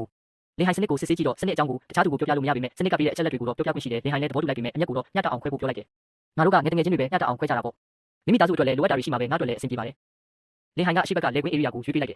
်အဲ့ဒီနေရာကရေနက်ကတင့်တော်ပြီးရေစီးကလည်းနေတယ်ထောင်ချောက်တွေထောင်ဖို့အကောင်းဆုံးပဲဒီအတက်ကြအချက်လက်ရနောက်48နာရီအတွင်းမှာထောင်ချောက်တွေကိုတိမ့်ဖို့အဆင်ပြေလိမ့်မယ်လင်ဟိုင်ကနောက်တစ်နေ့မှာလင်မိုကိုနေရာပြောင်းဖို့ညွှန်ကြားလိုက်တယ်မနက်ဖြန်ကျရင်တော့ရေလမ်းကြောင်းရဲ့မြောက်ဘက်ပိုင်းကိုသွားထောင်လိုက်အဲ့ဒီမှာရေပိုနှက်ပြီးရေစီးပိုနေလို့ပုံမိနိုင်တယ်နောက်ဆုံးမှာတော့မနက်4နာရီမှာစိတ်ကမ်းမှာတွေးဖို့ချင်းဆိုလိုက်ကြတယ်လင်ဟိုင်ကတော့ပင်လယ်စာတွေကိုရောင်းချပြီးငွေရှာဖို့စိတ်အားထက်သန်နေတယ်သူကလင်မိုကိုပြုံးပြီးပြောလိုက်တယ်ငါပတ်စံရလာရင်မင်းအတွက်အရသာရှိတာတစ်ခုခုဝယ်ကျွေးမယ်လင်မိုကတော့အစားတောက်ထက်သူတို့ရဲ့ပျော်ရွှင်မှုကိုပဲပို့လို့ချင်နေတာပါစနစ်ရဲ့လမ်းညွှန်ချက်အရသူတို့ဟာအရှိတ်ရေလမ်းကြောင်းရဲ့မြောက်ဘက်ပိုင်းစီကိုဦးတည်သွားကြတယ်အဲ့ဒီနေရာကရေနက်တွေခွဲလောက်ရှိပြီးကနန်းတွေငါးတွေဖမ်းမိဖို့အခွင့်အလမ်းအများဆုံးနေရာဖြစ်တယ်လင်ဟိုင်ကစိတ်ပူတလူနဲ့မေးလိုက်တယ်လင်မိုအဲ့ဒီနေရာကရေနက်နဲ့နေတော့ထောင်ချောက်တွေတင်ရတာခံမလားလင်မိုကတော့မနက်ဖြန်ကျရင်ကိုယ်တိုင်ပဲလာသိမ့်မယ်လို့ဆုံးဖြတ်လိုက်တယ်သူ့အတွက်တော့ဒီလိုရုန်းကန်ရတာဟာပင်ပန်းပင်မဲ့လည်းအသက်ရှင်နေရတဲ့အရာတစ်ခုပါပဲသူ့စိတ်ထဲမှာတော့အမေဖြစ်သူရဲ့ဆန္ဒတိုင်းညီလေးကိုတက်တူရောက်အောင်ပို့ပေးဖို့ပဲရှိနေတယ်ငါသူ့ကိုစိတ်ကြအောင်မလုပ်ရဘူးသူ့စာမေးပွဲအမှတ်တွေကကောင်းတာမို့ကျင်းတည်ပေါအောင်ပါဒါကြောင့်လည်းငါပတ်စံရှာဖို့ကြိုးစားရမှာပေါ့နောက်တနေ့မနက်မှာတော့သူတို့ရဲ့ကြိုးစားမှုကအတီးပွင့်ဝေးစားလာတဲ့ထောင်ချောက်ထဲမှာကနန်းတွေနဲ့ငါးတွေအပြစ်ပါလာတာကြောင့်အလေးချိန်အတော်လေးလေးလန့်နေတယ်ခံမှန်းကြည့်ရဖြစ်တော့ဒါတွေကိုရောင်းလိုက်ရင်အနည်းဆုံးငွေ489ရွာလောက်ရနိုင်မယ်လို့တွက်ချက်မိတယ်စိတ်ကမ်းမှာရောင်းချတဲ့အခါမှာလည်းဈေးကောင်းရတာမို့အားလုံးအဆင်ပြေသွားတယ်ရရှိလာတဲ့ငွေတွေကိုခွဲဝေတဲ့အခါလင်ဟိုင်ကတတိအတိုင်းညံ့ညံ့တတခွဲပေးဖို့လုပ်တယ်လင်မိုကတော့အများကြီးယူဖို့ညှင်းဆန်ပေမဲ့လင်ဟိုင်ကတင်းပေးလိုက်တယ်မိမိသားစုအတွက်လိုအပ်တာတွေဝယ်ဖို့ပဲတုံးလိုက်ပါငါတို့ကဒီလိုပဲဆက်လက်ပြီးကြိုးစားသွားကြတာပေါ့အဲ့ဒီအချိန်မှာပဲစနစ်စီကအတန်ထွက်ပေါ်လာတယ်တကယ်ချင်းကိုကူညီပြီးအတူတူဝင်ငွေရှာပေးတဲ့အတွက်အပြန်အလှန်ကူညီမှုနဲ့စောင့်ရှောက်မှုဆိုတဲ့လှုပ်ဝက်စုလက်အဖြစ်ဒီရေစွမ်းအင်10ယူနစ်ကိုရရှိသွားခဲ့တယ်အိမ်ပြန်ရောက်တဲ့အခါလင်မိုကရလာတဲ့ငွေတွေကိုအမေဖြစ်သူစီပေးအပ်လိုက်တယ်သူ့အမေကမျက်ရည်ဝဲပြီးဝမ်းသာအားရလက်ခံလိုက်ပါတယ်ညီလေးဖြစ်သူကလည်းလင်ဟိုင်ကိုကျေးဇူးတင်ကြောင်းလာပြောတယ်လင်ဟိုင်ကတော့အားပေးစကားဆိုလိုက်တယ်ငါ့ကိုကျေးဇူးတင်စရာမလိုပါဘူးစာကြိုးစားပြီးတက္ကသိုလ်ကောင်းကောင်းတက်ဖို့ပဲအရေးကြီးဆုံးပါလင်မိုကနောက်တစ်ဆက်အနေနဲ့ထောင်ချောက်တွေထပ်ဝယ်ပြီးအလုပ်ကိုပို့ချက်ထွင်ဖို့အကြံပေးတယ်သူတို့ရဲ့ရေရှည်ရည်မှန်းချက်ကတော့ဒီတစ်စင်းဝင်နိုင်ဖို့ပါပဲဒါပေမဲ့လက်ရှိမှာတော့လင်ဟိုင်ကလက်တွေ့ကျကျပြောလိုက်တယ်အရင်ဆုံးတော့ထောင်ချောက်တွေအရင်ဖြည့်ကြတာပေါ့လေကိစ္စကတော့နောက်မှပဲစဉ်းစားကြတာပေါ့ကွာလင်ဟိုင်ကသူ့ရဲ့ကနန်းလေးကိုနာမည်ပေးဖို့စဉ်းစားလိုက်တယ်ရှိရှိလို့ခေါ်မလားဒါပေမဲ့ဒါကကိုယ့်နာမည်နဲ့တူနေမှာဆိုလို့ကနန်းလိုပဲနာမည်ပေးလိုက်တော့မယ်သူ့ကနန်းလေးကကနန်းသားတွေကိုကြိုက်တာကြောင့်သူဒီလိုနာမည်ပေးလိုက်တာပါကနန်းကြီးမင်းကိုဒီနေ့ကစပြီးကနန်းလိုပဲခေါ်တော့မယ်နော်အဲ့ဒီအချိန်မှာပဲစနစ်စီကနေအတန်ထွက်ပေါ်လာတယ်ပင်လယ်နဲ့ဖျားစနစ်ရဲ့အဆင့်မြင့်တင်မှုအရအခြေခံရေငုပ်တဲ့လှုပ်ဆောင်ချက်ကိုပွင့်သွားတာပါဒါပေမဲ့ရေအောက်ကအခြေအနေကရှုပ်ထွေးပြီးဒီရေတွေကြောက်ဆောင်နေကြောင်းအနေများနိုင်တဲ့အတွက်ပထမဆုံးအကြိမ်ရေငုပ်တဲ့အခါကျွမ်းကျင်သူရဲ့လမ်းညွှန်မှုနဲ့လုပ်ဖို့စနစ်ကတတိပေးလိုက်တယ်ရေငုပ်ကိရိယာတွေကစီးကြီးလွန်းလာကြောင်းလင်ဟိုင်ကအခုချက်ချင်းမငါသေးပဲစွမ်းအင်တွေစုဆောင်းပြီးတဲ့အထိစောင့်ဖို့ဆုံးဖြတ်လိုက်တယ်စနစ်ထဲမှာရေငုပ်မျက်မှန်ဖက်နှက်တွေအပါဝင်တစ်စုံလုံးကိုငှားရင်စွမ်းအင်150ကုန်ကြမှာမို့လို့ပါနောက်တစ်ရက်မှာတော့ QR ကောက်ကပြေးလာပြီးသတင်းကောင်းပါလာတယ်လင်ဟိုင်ဒီနေ့ကနန်းတွေအများကြီးမိနေတယ်တောင်ဘက်လမ်းကြောင်းမှာအစုလိုက်ပြုံလိုက်ရှိနေတာပဲစနစ်ကစကင်ဖက်ကြည့်လိုက်တဲ့အခါမှာတော့ QR ကောက်ပြောတာမှန်နေတယ်နောက်2ရက်3ရက်လောက်ဆိုရင်ဒီကနန်းတွေနောက်ဘက်ကိုရွှေ့ပြောင်းသွားမှာမို့လို့ထောင်ချောက်တွေကိုနေရာရွှေ့ထားလိုက်ဦးလင်ဟိုင်ကအကြံပေးလိုက်တယ် QR ကောက်ကတော့ကျေးဇူးတင်တဲ့အနေနဲ့ညစာစားဖို့ဖိတ်ခေါ်တယ်သူ့အမေကလည်းလင်ဟိုင်ရဲ့အဖွားနဲ့ညီမလေးကိုပါအိမ်ကိုလာဖို့ဖိတ်ခိုင်းလိုက်တယ်လင်ဟိုင်လည်းလင်မိုနဲ့တွေ့ပြီးအဆင်ပြေကြောင်းပြောပြလိုက်တယ်သူကတော့မကြခင်ရေငုပ်ပြီးပင်လယ်စာတစ်တွေရှာဖို့စီစဉ်နေတယ်ညီမလေးလင်မိုကစိုးရိမ်တဲ့ပုံစံနဲ့မေးလိုက်တယ်အကိုရေအောက်ကအနည်းမများဘူးလားလင်ဟိုင်ကတော့စိတ်ချဖို့ပြန်ပြောလိုက်တယ်အဲ့ဒီချိန်မှာပဲစနစ်ကနေတမိုးကြီးတဲ့ပင်လယ်စာတစ်ခုကိုရှာဖွေတွေ့ရှိသွားတယ်9 မီတာကွာဝေးမှာရှိနေတဲ့တမိုးမြင့်ပင်လယ်တစ်ခွားတီတစ်ကောင်ပါဈေးကွက်တမိုးကတော့ရွှန်40ကနေ90ကျာရှိနိုင်တယ်ရလာတဲ့ပင်လယ်တစ်ခွားတီတွေကိုရောင်းချလိုက်တဲ့အခါဈေးကောင်းရလိုက်တယ်အဲ့ဒီနောက်တော့စွမ်းအင်တွေစုမိတာနဲ့ရေငုပ်ကိရိယာတွေကိုအပြည့်စုံငှားရလိုက်တယ်နောက်တစ်နေ့မနက်မှာတော့ပင်လယ်ထဲကိုစွန့်စားဖို့ဆုံးဖြတ်လိုက်တယ်ရေအောက်မှာရှာဖွေတဲ့အခါပင်လယ်တစ်ခွားတီတွေပင်လယ်ဖြူတွေအပြင်တမိုးကြီးလာတဲ့ပစုံလုံးကြီးကိုပါတွေ့ရှိသွားတယ်ဒီပစုံလုံးကြီးကအရွယ်စားလဲကြီးမှသလိုဈေးကွက်တမိုးကလည်းရွှန်4000လောက်ထိရှိနေတယ်ဒါကိုဖမ်းမိလိုက်တဲ့အခါမှာတော့လင်ဟိုင်ရဲ့စွမ်းရည်တွေဟာ1200ကျော်ထိတိုးတက်သွားခဲ့ပါတော့တယ်ပင်လယ်တစ်ခွားတီတွေကိုရောင်းချတဲ့အခါဝယ်သူကဈေးကြီးတယ်လို့ပြောလာတယ်ဒါပေမဲ့လင်ဟိုင်ကတော့ဒါဟာတဘာဝအတိုင်းရလာတဲ့ပင်လယ်စာဖြစ်လို့မြို့ကြီးတွေမှာတော့ဒီဈေးနဲ့ဝယ်လို့မရဘူးဆိုပြီးပြန်ပြောလိုက်တယ်ဒီလိုနဲ့ရောင်းချမှုအပြီးမှာပဲစနစ်ကနေအကြောင်းကြားလာတယ်ဒီနေ့ရေကန်းဆက်မှာရှာဖွေရရှိတဲ့ပစ္စည်းတွေကတော်တော်လေးများပြားနေတယ်အဲ့ဒီအတွက်ရေဒီယိုလိုင်းစွမ်းရည်တွေက80အထိတိုးလာပြီးစုစုပေါင်းစွမ်းရည်က1008ဖြစ်သွားခဲ့တယ်စနစ်ထဲကဈေးဆိုင်မှာတော့ရေငုပ်ဖို့လိုအပ်တဲ့ကိရိယာတွေကိုငှားရနိုင်ပြီဖြစ်တယ်လင်ဟိုင်ကလည်းချက်ချင်းပဲစွမ်းရည်90သုံးဆွဲပြီးရေငုပ်ကိရိယာအစုံလိုက်ကိုငှားရလိုက်တယ်နောက်တစ်နေ့မနက်မှာတော့သူကရေအောက်မှာရှာဖွေဖို့နာမည်ကြီးတရေကြောက်ဆောင်စီကိုသွားဖို့ဆုံးဖြတ်လိုက်တယ်ရေငုပ်ကိရိယာတွေရောက်လာပြီဆိုတော့သူကချက်ချင်းပဲဝစ်ဆင်လိုက်တယ်စနစ်ကနေတဆင့်ရေအောက်လမ်းကြောင်းပြစနစ်နဲ့ NED ပေးချက်တွေကိုပါဖွင့်လိုက်တယ်ရေအောက်ရောက်တာနဲ့စနစ်ကတွေ့တဲ့ပစ္စည်းတွေကိုစတင်စစ်ဆေးပေးတယ်အရင်ဆုံးတွေ့တာကတော့ပင်လယ်တစ်ခွားတီ3ကောင်ပဲအဲ့ဒါတွေကအရှည်15စင်တီမီတာလောက်ရှိပြီးတန်ဖိုးကတော့ရွှန်100လောက်ရှိမယ်လို့ခန့်မှန်းရတယ်နောက်ထပ်တွေ့တာကတော့အရေးသွေးမြင့်ပင်လယ်ခီး2ကောင်ပဲဒီခီးတွေက9ကနေ8စင်တီမီတာလောက်ရှိပြီးဒီကောင်ကိုရွှန်68လောက်တန်ဖိုးရှိတယ်ဒါပေမဲ့ဒီခီးတွေကိုဖမ်းဖို့ဆိုရင်တော့အခွန်ခွာတဲ့တပြားဒါမှမဟုတ်ကိရိယာတစ်ခုခုလိုအပ်လိမ့်မယ်အဲ့ဒီဒါနဲ့ခီးရဲ့ကြွသားတွေကိုဖြတ်ပြီးမှအခွန်ထဲကနေခွာထုတ်လို့ရမှာဖြစ်တယ်အဲ့ဒီနောက်မှာတော့လင်းမော်ရောင်အသားရည်ရှိတဲ့ခရမ်းရောင်ပင်လယ်စုကောင်ကြီးကိုထပ်တွေ့တယ်ဒီကောင်ကတော့အချင်း10စင်တီမီတာလောက်ရှိပြီးတန်ဖိုးကလည်းရွှန်80လောက်ရှိနိုင်တယ်နောက်ဆုံးမှာတော့အဓိကပစ္စည်းကြီးကိုတွေ့လိုက်ရပြီဒါကတော့တရုတ်ပစုံလုံးကြီးဖြစ်ပြီးအရှည်55စင်တီမီတာအလေးချိန်ကတော့ 1.25 ကီလိုဂရမ်ကနေ 1.85 ကီလိုဂရမ်လောက်ရှိမယ်လို့ခန့်မှန်းရတယ် ဈေးကွက်ပေါက်ဈေးကတော့ယွမ်3500ကနေ4500လောက်ထိရှိနိုင်တယ်ဒါပေမဲ့သတိထားရမှာကဒီပစုံလုံးကအရန်ကိုရန်လိုတက်တာကြောင့်ဖမ်းတဲ့အခါမှာသူ့ရဲ့လက်မကြီးတွေကိုရှောင်ပြီးနောက်ကျောဘက်ကနေပဲချင်းကပ်ရမယ်လင်ဟိုင်ကတော့အဲ့ဒီပစုံလုံးကြီးကိုအောင်မြင်မြင်နဲ့ဖမ်းပြီးသွားခဲ့တယ်စနစ်ကနေလည်းရှားပါပြီးတမိုးကြီးတဲ့တရဝါကိုဖမ်းမိတဲ့အတွက်စုလက်ဖြစ်စွမ်းရင်300ထပ်ပြီးလိုက်တယ်အခုဆိုရင်တော့သူ့ရဲ့စွမ်းရင်ပမာဏဟာ1200ကနေ1300ကြားထိရောက်ရှိသွားခဲ့ပါပြီရေအောက်မှာအချိန်က10မိနစ်ပဲကျန်တော့တာကြောင့်လင်ဟိုင်တယောက်အသေးတန်ရှာဖွေရတော့မယ်အဲ့ဒီလိုရှာဖွေရင်းနဲ့ပဲကြောက်ဆောင်ကြားထဲမှာကြီးမားတဲ့ပစုံလုံးကြီးတစ်ကောင်ကိုတွေ့လိုက်ရတယ်ဒါဟာ55စင်တီမီတာလောက်ရှိပြီးအလေးချိန်အဖြစ်4.45ကီလိုဂရမ်လောက်ရှိတဲ့တရုတ်ပစုံလုံးမျိုးဖြစ်နေတယ်ဒီလောက်ကြီးမားတဲ့ပစုံကိုဘယ်လိုဖမ်းလိုက်တာလဲလို့အဝဒကြီးမေးလာကြပြီမဲ့လင်ဟိုင်ကတော့ကြောက်ဆောင်ကြားထဲကနေတူးပေါ်လိုက်တာလို့ပဲတီတီငင်ငင်ဖြေလိုက်တယ်ဝဲလက်ကလည်းဒီရေသွင်းမြင့်ပစုံအတွက်ယွမ်9000တောင်ပြေးဝဲလိုက်တာမို့လင်ဟိုင်တယောက်အတော်လေးအဆင်ပြေသွားတယ်ဒီနေ့တော့ပလက်ကျူတွေကျွန်းပေါ်ကရလက်တွေနဲ့ပေါင်းလိုက်ရင်ဝင်ငွေကယွမ်9500ကျော်သွားပြီးစနစ်ကလည်းဒီရေစွမ်းရင်380တူးလာကြောင်းအကြောင်းကြားလာတယ်စနစ်ရဲ့အကြံပေးချက်အရာနောက်တစ်ခါတော့တရက်ကြောက်ဆောင်လို့ခေါ်တဲ့ရင်းနှက်ပိုင်းကိုတွားရောက်ဖို့လင်ဟိုင်စိတ်ကူးလိုက်တယ်အဲ့ဒီအချိန်မှာပဲ QR ကောက်ကအောင်မြင်ကြောင်းတင်လာပို့တယ်လင်ဟိုင်ဒီနေ့ငါတို့ရဲ့ထောင်ချောက်တွေကအလုပ်ဖြစ်တယ်ကွာတနန်းတွေငါးတွေနဲ့စုစုပေါင်းယွမ်600ကျော်ရတယ်လင်ဟိုင်ကတော့မနေ့ထန်ကြရင်တရက်ကြောက်ဆောင်ဘက်ကိုတွားဖို့စီစဉ်ထားတယ် QR ကောက်ကအဲ့ဒီနေရာကရေစီးကြောင်းပြင်းထန်လို့စိုးရိမ်ပေမဲ့လင်ဟိုင်ကတော့သူ့အရေးချင်းနဲ့ကရိယာတွေရှိတာကြောင့်ဘာမှမဖြစ်ဘူးလို့ပြန်ပြောလိုက်တယ်လင်ဟိုင်ရင်ငုံနေရင်းနဲ့ပဲစနစ်ကထူးခြားတဲ့အရာတစ်ခုကိုရှာဖွေတွေ့ရှိသွားတယ်ဒါကတော့ရှားပါတဲ့ဝါပင်လက်ခူးတစ်ခုပဲဖြစ်တယ်ဈေးကွက်တန်ဖိုးယွမ်200နီးပါးရှိနိုင်တာကြောင့်ဒါကိုလည်းသူသိသိလိုက်တယ်ဒီနေ့တော့ပင်လယ်တစ်ခွားသီးပင်လယ်ခူးငါးကြီးတွေအပြင်အခုတွေ့တဲ့ခူးခုံမှာပေါင်းလိုက်ရင်ယွမ်1000ကျော်ပို့လောက်တော့အတားလေးရအောင်မှာပါအင်ပြန်ရောက်တော့ညီမလေးလင်မူကဟင်းရီတောက်ရင်းနဲ့အားအင်တွေပြည့်လာတယ်လို့ခံစားရတယ်လို့ပြောလာတယ်အဲ့ဒီညမှာပဲစနစ်ကဒီရေစွမ်းအင်2000ကျော်စုမိသွားတာကြောင့်အဆင့်မြင့်ရင်ငုံကရိယာကိုတုံးဖို့အခွင့်အရေးရသွားတယ်ဒါပေမဲ့လင်ဟိုင်ကတော့ပတ်စံကိုစုထားမဲ့အစားစနစ်ရဲ့အခြားတွေကိုလေ့လာဖို့ဆုံးဖြတ်လိုက်တယ်သူကတော့ဒီရေစွမ်းအင်200သုံးပြီးဒီရေစာမျိုးစားဖော်မြူလာကိုဝယ်ယူလိုက်တယ်ဒါဟာငါးတွေကိုပို့ပြီးဆွဲဆောင်နိုင်မဲ့အစားတွေဖော်ဆက်တဲ့နည်းလမ်းပဲဖြစ်တယ်နောက်တစ်နေ့မှာတော့လင်ဟိုင်တယောက်အကိုကြီးကြောက်စီကနေငါးများလေးတွေကိုလေ့လာဖို့ကြိုးစားတယ်ငါးများနေရင်းနဲ့ပဲစနစ်ကတမိုးကြီးတဲ့ငါးကြီးတစ်ကောင်ကိုတွေ့ရှိသွားတယ်အဲ့ဒီငါးကိုဖမ်းလိုက်နိုင်တဲ့အခါမှာတော့လင်ဟိုင်ရဲ့ဝင်ငွေကဒီနေ့အတွက်ယွမ်300ကျော်အထိရှိသွားခဲ့ပါတော့တယ်အကိုကြီးကြောက်ကကန်းသားမှာငါးဖမ်းတာအဆင်မပြေချောင်းပြောရင်းနောက်တစ်ခါပင်လယ်ထဲကိုအတူသွားဖို့ဖိတ်ခေါ်လိုက်တယ်လင်ဟိုင်ကလည်းကျေးဇူးတင်ကြောင်းပြန်ပြောလိုက်တာပေါ့အဲ့ဒီနောက်တော့စနစ်ကနေငါးမျိုးစားတစ်ကိုတွေ့ရှိကြောင်းအချက်ပေးလာတယ်အဲ့ဒါကတော့အလေးချိန်6တက်ရှိတဲ့အနက်ရောင်ငါးတစ်ကောင်ပဲဖြစ်ပြီးတော့တန်ဖိုးကယွမ်35လောက်ရှိပါတယ်ဒီငါးကိုဖမ်းလိုက်နိုင်တဲ့အတွက်ဒီရေစွမ်းအင်ကလည်း3ခုတိုးလာတာပေါ့နောက်ထပ်ဖမ်းမိတဲ့ငါးတစ်ကောင်ကတော့ယွမ်80တန်ဖိုးရှိပြီးဒီရေစွမ်းအင်18ခုထပ်တိုးလာပြန်တယ်တကယ်တော့ရေငုပ်ပြီးငါးဖမ်းတာကဝင်ငွေပိုကောင်းနိုင်ပေမဲ့အခုလိုပိုက်နဲ့ဖမ်းတဲ့နီးကရေငုပ်စရာမလိုအသက်အောက်စရာမလိုတို့ရေစီးကြောင်းနဲ့ကြောက်ဆောင်မျိုးလဲစိုးရိမ်စရာမလိုတဲ့အတွက်တော်တော်လေးအဆင်ပြေပါတယ်အဲ့ဒီလိုတွေးနေတော့မှပဲစနစ်ကတန်ဖိုးကြီးတဲ့ငါးတစ်ကောင်ကိုထပ်တွေ့လိုက်တယ်အဲ့ဒါကတော့အဆင့်မြင့်အေတန်းဝင်ဂလူးပါငါးကြီးတစ်ကောင်ဖြစ်ပြီးဈေးကွက်တန်ဖိုးကယွမ်200ကနေ250ကြားမှာရှိနေတာပါလင်ဟိုင်တယောက်အဲ့ဒီဂလူးပါငါးကြီးကိုအောင်မြင်မြင်ဖမ်းလိုက်နိုင်တဲ့အတွက်ဒီရေစွမ်းအင်က90အထိတိုးလာခဲ့တယ်နောက်ထပ်အလေးချိန်တစ်ချင်းနဲ့20သားလောက်ရှိတဲ့အနက်ရောင်ငါးတစ်ကောင်ကိုလည်းဖမ်းမိလိုက်ပြီးတော့ယွမ်30ခုလောက်ရရှိခဲ့တယ်ဒီနေ့တနေ့လုံးရဲ့စုစုပေါင်းဖမ်းမိတဲ့ငါးတွေရဲ့တန်ဖိုးကယွမ်300ကျော်အထိရှိနေပါပြီလင်ဟိုင်တယောက်ရေငုပ်စရာမလိုပဲငါးဖမ်းတဲ့နီးကိုတုံးပြီးတော့ယွမ်80တန်ငါးတစ်ကောင်ကိုအတားလေးဖမ်းလိုက်နိုင်တယ်ဒီရေစွမ်းအင်ကလည်း18ထပ်တိုးလာတယ်ရေငုပ်စရာမလိုအသက်အောက်စရာမလိုတဲ့အတွက်ဒါဟာပို့ပြီးတော့အဆင်ပြေပါတယ်အဲ့ဒီအချိန်မှာပဲစနစ်ကတန်ဖိုးကြီးတဲ့အပြာဆက်ပါတဲ့ငါးကြီးတစ်ကောင်ကိုထပ်တွေ့လိုက်တယ်အဲ့ဒီငါးကအလေးချိန်2ကီလိုလောက်ရှိပြီးတော့ဈေးကွက်တန်ဖိုးယွမ်200ကျော်လောက်ရှိတယ်လင်ဟိုင်တယောက်အဲ့ဒီငါးကြီးကိုအမိရဖမ်းလိုက်နိုင်တဲ့အခါမှာတော့ဒီရေစွမ်းအင်က90ထပ်တိုးလာပြန်တယ်နောက်ထပ်ငါးသေးလေးတွေပါထပ်ရလိုက်တာကြောင့်ဒီနေ့ရတဲ့ငါးတွေရဲ့စုစုပေါင်းတန်ဖိုးကယွမ်300ကျော်လောက်ဖြစ်သွားခဲ့တယ်ဒါပေမဲ့အဲ့ဒီအချိန်မှာပဲစုဝမ်ချင်းနဲ့ကျိုးဟောင်ရန်တို့ရောက်လာပြီးလင်ဟိုင်ကိုလှောင်ပြောင်းတော့တယ်ဒီလောက်ငွေလေးနဲ့ဘာလုပ်လို့ရမှာလဲမင်းညီမစီဖို့ဖွာစီဖို့ရောလောက်ရလားကျိုးဟောင်ရန်ကလည်းသူ့မိသားစုရဲ့ရေထွက်ပစ္စည်းလုပ်ငန်းကနေ့စဉ်ဝင်ငွေဟာလင်ဟိုင်တစ်နှစ်စာဝင်ငွေနဲ့ညီမျှကြောင်းမှန်ပါပါပြောဆိုလိုက်တယ်လင်ဟိုင်ကတော့သူတို့ရဲ့လှောင်ပြောင်းမှုကိုဂရုမစိုက်ပေမဲ့စုဝမ်ချင်းကတော့ဆက်ပြီးတော့အနိုင်ကျင့်နေတယ်မင်းကငါးနဲ့ငယ်ဖမ်းမိတာနဲ့ကိုတိတ်တော်နေပြီလို့ထင်နေတာလားလင်ဟိုင်ကတော့စိတ်အေးလက်အေးနဲ့ပဲပြန်တုတ်ပြန်လိုက်တယ်စုဝမ်ချင်းမင်းပြောတာမှန်ပါတယ်ဒါတွေကငါးသေးလေးတွေပါပဲဒါပေမဲ့မင်းမနေတဲ့အချက်တစ်ခုရှိတယ်ငါကိုဂုံယူမနေပါဘူးငါလုပ်နေတာကအတမွေးဝမ်းကြောင်းပါဒီငါးတွေကိုရောင်းပြီးတော့ငါညီမအတွက်ဈေးဝယ်တဲ့အဖွားအတွက်ဟင်းချိုချက်တယ်ငါဘသူစီမှာသွားပြီးငါမှာပတ်စံရှိတယ်လို့ကြွေးကြော်မနေဘူးသူကဆက်ပြီးတော့လည်းတက်တက်တာပြောလိုက်တယ်ပြီးတော့စုဝမ်ချင်းမင်းကငါရဲ့ကြီးစားဟောင်းဖြစ်သွားပြီငါဘလောက်ရဘလောက်ဖမ်းမင်းနဲ့ဘာမှမဆိုင်ဘူးကျိုးဟောင်ရန်ကတော့လင်ဟိုင်ရဲ့စကားကြောင့်ဒေါသထွက်သွားပြီးတော့သူတို့ရဲ့နေ့စဉ်ဝင်ငွေကအများကြီးဖြစ်ကြောင်းထက်ကြွားတယ်ဒါကမင်းရဲ့အရေးချင်းပါငါလေးစားပါတယ်ဒါပေမဲ့ဒီကိုရောက်တိုင်းငါကိုလာပြီးဒီလိုစကားမျိုးပြောစရာမလိုပါဘူးကျိုးဟောင်ရန်ကတော့ဒေါသတကြီးနဲ့ပဲပြန်ပြောလိုက်တယ်လင်ဟိုင်မင်းစကားကိုစင်ကြင်ပြောလင်ဟိုင်ကတော့လုံးဝမကြောက်မရွံ့နဲ့ပဲပြန်တုတ်ပြန်လိုက်တယ်ငါတတိထားနေပါတယ်ငါပြောတဲ့ညတိုင်းကအမှန်တရားတွေကြီးပါပဲအဲ့ဒီနောက်တော့လင်ဟိုင်လည်းအိမ်ပြန်ရောက်ပြီးအဖွားနဲ့ညီမလေးအတွက်ငါဟင်းချက်ကျွေးတယ်ဟင်းကအရသာရှိလိုက်တာငါသားလေးကလည်းနူးညံ့ပြီးအယိုးနေတယ်ဟိုင်အားမင်းတဖြည်းဖြည်းနဲ့အရန်တော်လာပြီးတော့အဖွားကတော့အားရပါရစားတော့ရင်းနဲ့လင်ဟိုင်ကိုချီးကျူးစကားဆိုလိုက်တယ်ညဘက်မှာတော့စနစ်ကလင်ဟိုင်ရဲ့အခြေအနေကိုတတ်တာပေးတယ်လင်ဟိုင်ဟာအခုဆိုရင်ဒီရေလမ်းလျှောက်သူအဆင့်2ကိုရောက်ရှိနေပြီးဒီရေစွမ်းအင်1980ရှိနေပြီဖြစ်တယ်လို့စုဆောင်းငွေကလည်းယွမ်12800လောက်ရှိနေပြီးစနစ်ကအခုဒီရေစာစနစ်ကိုလည်းဖွင့်ပေးလိုက်ပြီးနောက်တစ်ဆင့်အတွက်ဒီရေစွမ်းအင်2000ထိစုဆောင်းဖို့အကြံပေးတယ်အဲ့ဒီအချိန်မှာပဲညီမလေးလင်မူကစိုးရိမ်ကြီးနဲ့မေးလိုက်တယ်အကိုအဲ့ဒီမိမဆိုးမကဒီနေ့လည်းအကိုကိုအနိုင်ကျင့်ပြန်ပြီလားလင်ဟိုင်ကတော့ညီမလေးကိုစိတ်မပူဖို့ပြောပြီးတော့နောက်နေ့ကျရင်ပိုကြီးတဲ့ငါးတွေဖမ်းလာပေးမယ်လို့ကတိပေးလိုက်တယ်နောက်တစ်နေ့မှာတော့စနစ်ကတရေကြောက်ဆောင်ရဲ့အနောက်ဖက်ရေနက်ပိုင်းကိုတွားဖို့အကြံပေးတယ်အဲ့ဒီနေရာမှာတမိုးကြီးတဲ့ငါးကြီးတွေဖမ်းမိဖို့အခွင့်အရေးအများကြီးရှိနေတယ်စနစ်ရဲ့စကင်နက်ဖက်ချက်အရရေနက်3မီတာကနေ9မီတာကြားမှာငါးအုပ်ကြီးတအုပ်ကိုတွေ့ရှိသွားတယ်လင်ဟိုင်လည်းစနစ်အကြံပေးတဲ့အတိုင်းငါးစာကိုအသုံးပြုပြီးတော့ငါးဖမ်းလိုက်တဲ့ခါမှာတော့အဝါရောင်ငါးတလောက်အသေးလေးတွေတစ်ဒါဇင်လောက်ကိုတပြိုင်နက်တည်းဖမ်းမိလိုက်တယ်ဒီငါးတွေရဲ့တန်ဖိုးကလည်းယွမ်300လောက်ရှိတာကြောင့်ဒီရေစွမ်းအင်ကလည်း40ထပ်တိုးလာတယ်ငါးတွေကအများကြီးဖြစ်နေတာကြောင့်လင်ဟိုင်လည်းညီမလေးလင်မူကိုချက်ချင်းလှမ်းခေါ်လိုက်တယ်လင်မူအများဆုံးရေပုံးကြီးနှစ်ပုံးယူပြီးတော့ဒီစီကိုလာခဲ့ပေးပါဦးလင်မူလည်းအော်သွားပြီးမေးလိုက်တယ်ဘာဖြစ်လို့လဲအကိုလင်ဟိုင်ကတော့အလင်းစလုံးနဲ့ပဲပြန်ပြောလိုက်တယ်မင်းမနေနဲ့တော့အញ្ញံတာလာခဲ့ငါးတွေအများကြီးဖမ်းမိထားလို့လင်ဟိုင်ကတော့ငါးအုပ်တွေမပြန့်ကျဲသွားခင်မှာညီမလေးကိုအញ្ញံဆုံးအကူအညီတောင်းပြီးငါးတွေကိုတင်စီဖို့ပြင်ဆင်လိုက်ပါတော့တယ်လင်ဟိုင်ကတော့ငါးတွေကိုကြည့်ပြီးပျော်ရွှင်စွာနဲ့ပဲလင်မူကိုပြောလိုက်တယ်လင်မူငါတို့တော့ချမ်းသာပြီးကွာဒါပေမဲ့ဒီငါးတစ်လောက်လေးတွေကိုတော့ကမ်းခြေကငါးဈေးထဲမှာရောင်းလို့မဖြစ်ဘူးအဲ့ဒီငါးကုန်တယ်တွေစီရောင်းလိုက်ရင်သူတို့ကဈေးနေမှာတေးချတ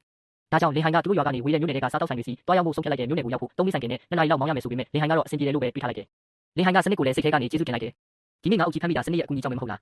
းစနစ်ကတော့အေးဆေးပဲပြန်ဖြေတယ်မဟုတ်ဘူးဒါကခံမှန်းချက်ပဲရေပူချိန်စားငံတက်ဒီရေနဲ့တိုင်းစီကြောင်းတွေကိုခွဲချမ်းစိတ်ဖြာပြီးငါအုပ်တွေစုဝေးမဲ့အချိန်နဲ့နေရာကိုတွက်ချက်ပေးခဲ့တာပါအခုဖမ်းမိတဲ့ငါးတစ်လောက်တွေကအလုံးရှားပါတဲ့အမျိုးအစားတွေဖြစ်ပြီးတော့အရင်ကထက်90%လောက်မျိုးလုံးသွားပြီးမှအခုလိုကမ်းနားမှာတွေ့ရတာကအလုံးထူးဆန်းတဲ့ဖြစ်စဉ်တစ်ခုပဲဖြစ်တယ်လင်ဟိုင်တို့လည်းမြို့နယ်တွေကိုရောက်လာခဲ့တယ်အရင်ကညီမလေးစိတ်ကူးဖို့အတွက်အလောတကြီးနဲ့ရောက်လာခဲ့ရတော့တနေရာမှတေချာမရှိခဲ့ရဘူးအခုတော့လင်ဟိုင်လည်းမြို့နယ်တွေကစားတောက်ဆိုင်ကြီးတစ်ခုကိုဝင်ပြီးငါးရောက်ဖို့စူးစမ်းကြည့်တဲ့ဆိုင်ကဝန်ထမ်းကအလုပ်ခံမလားလို့မေးပေမဲ့လင်ဟိုင်ကတော့ငါးရောက်ဖို့ရောက်လာတာလို့ရှင်းပြလိုက်တယ်လင်ဟိုင်ကသူဖမ်းလာတဲ့တော်ရငါးတစ်လောက်တွေကိုထုတ်ပြလိုက်တော့ဆိုင်ရှင်ကမျက်လုံးအိမ်နဲ့ပါဟတ်ကိုကြည့်ပြီးချက်ချင်းပဲသဘောကျသွားတယ်ဒါအကုန်ယူမယ်ဈေးကဘယ်လောက်လဲတချင်းကို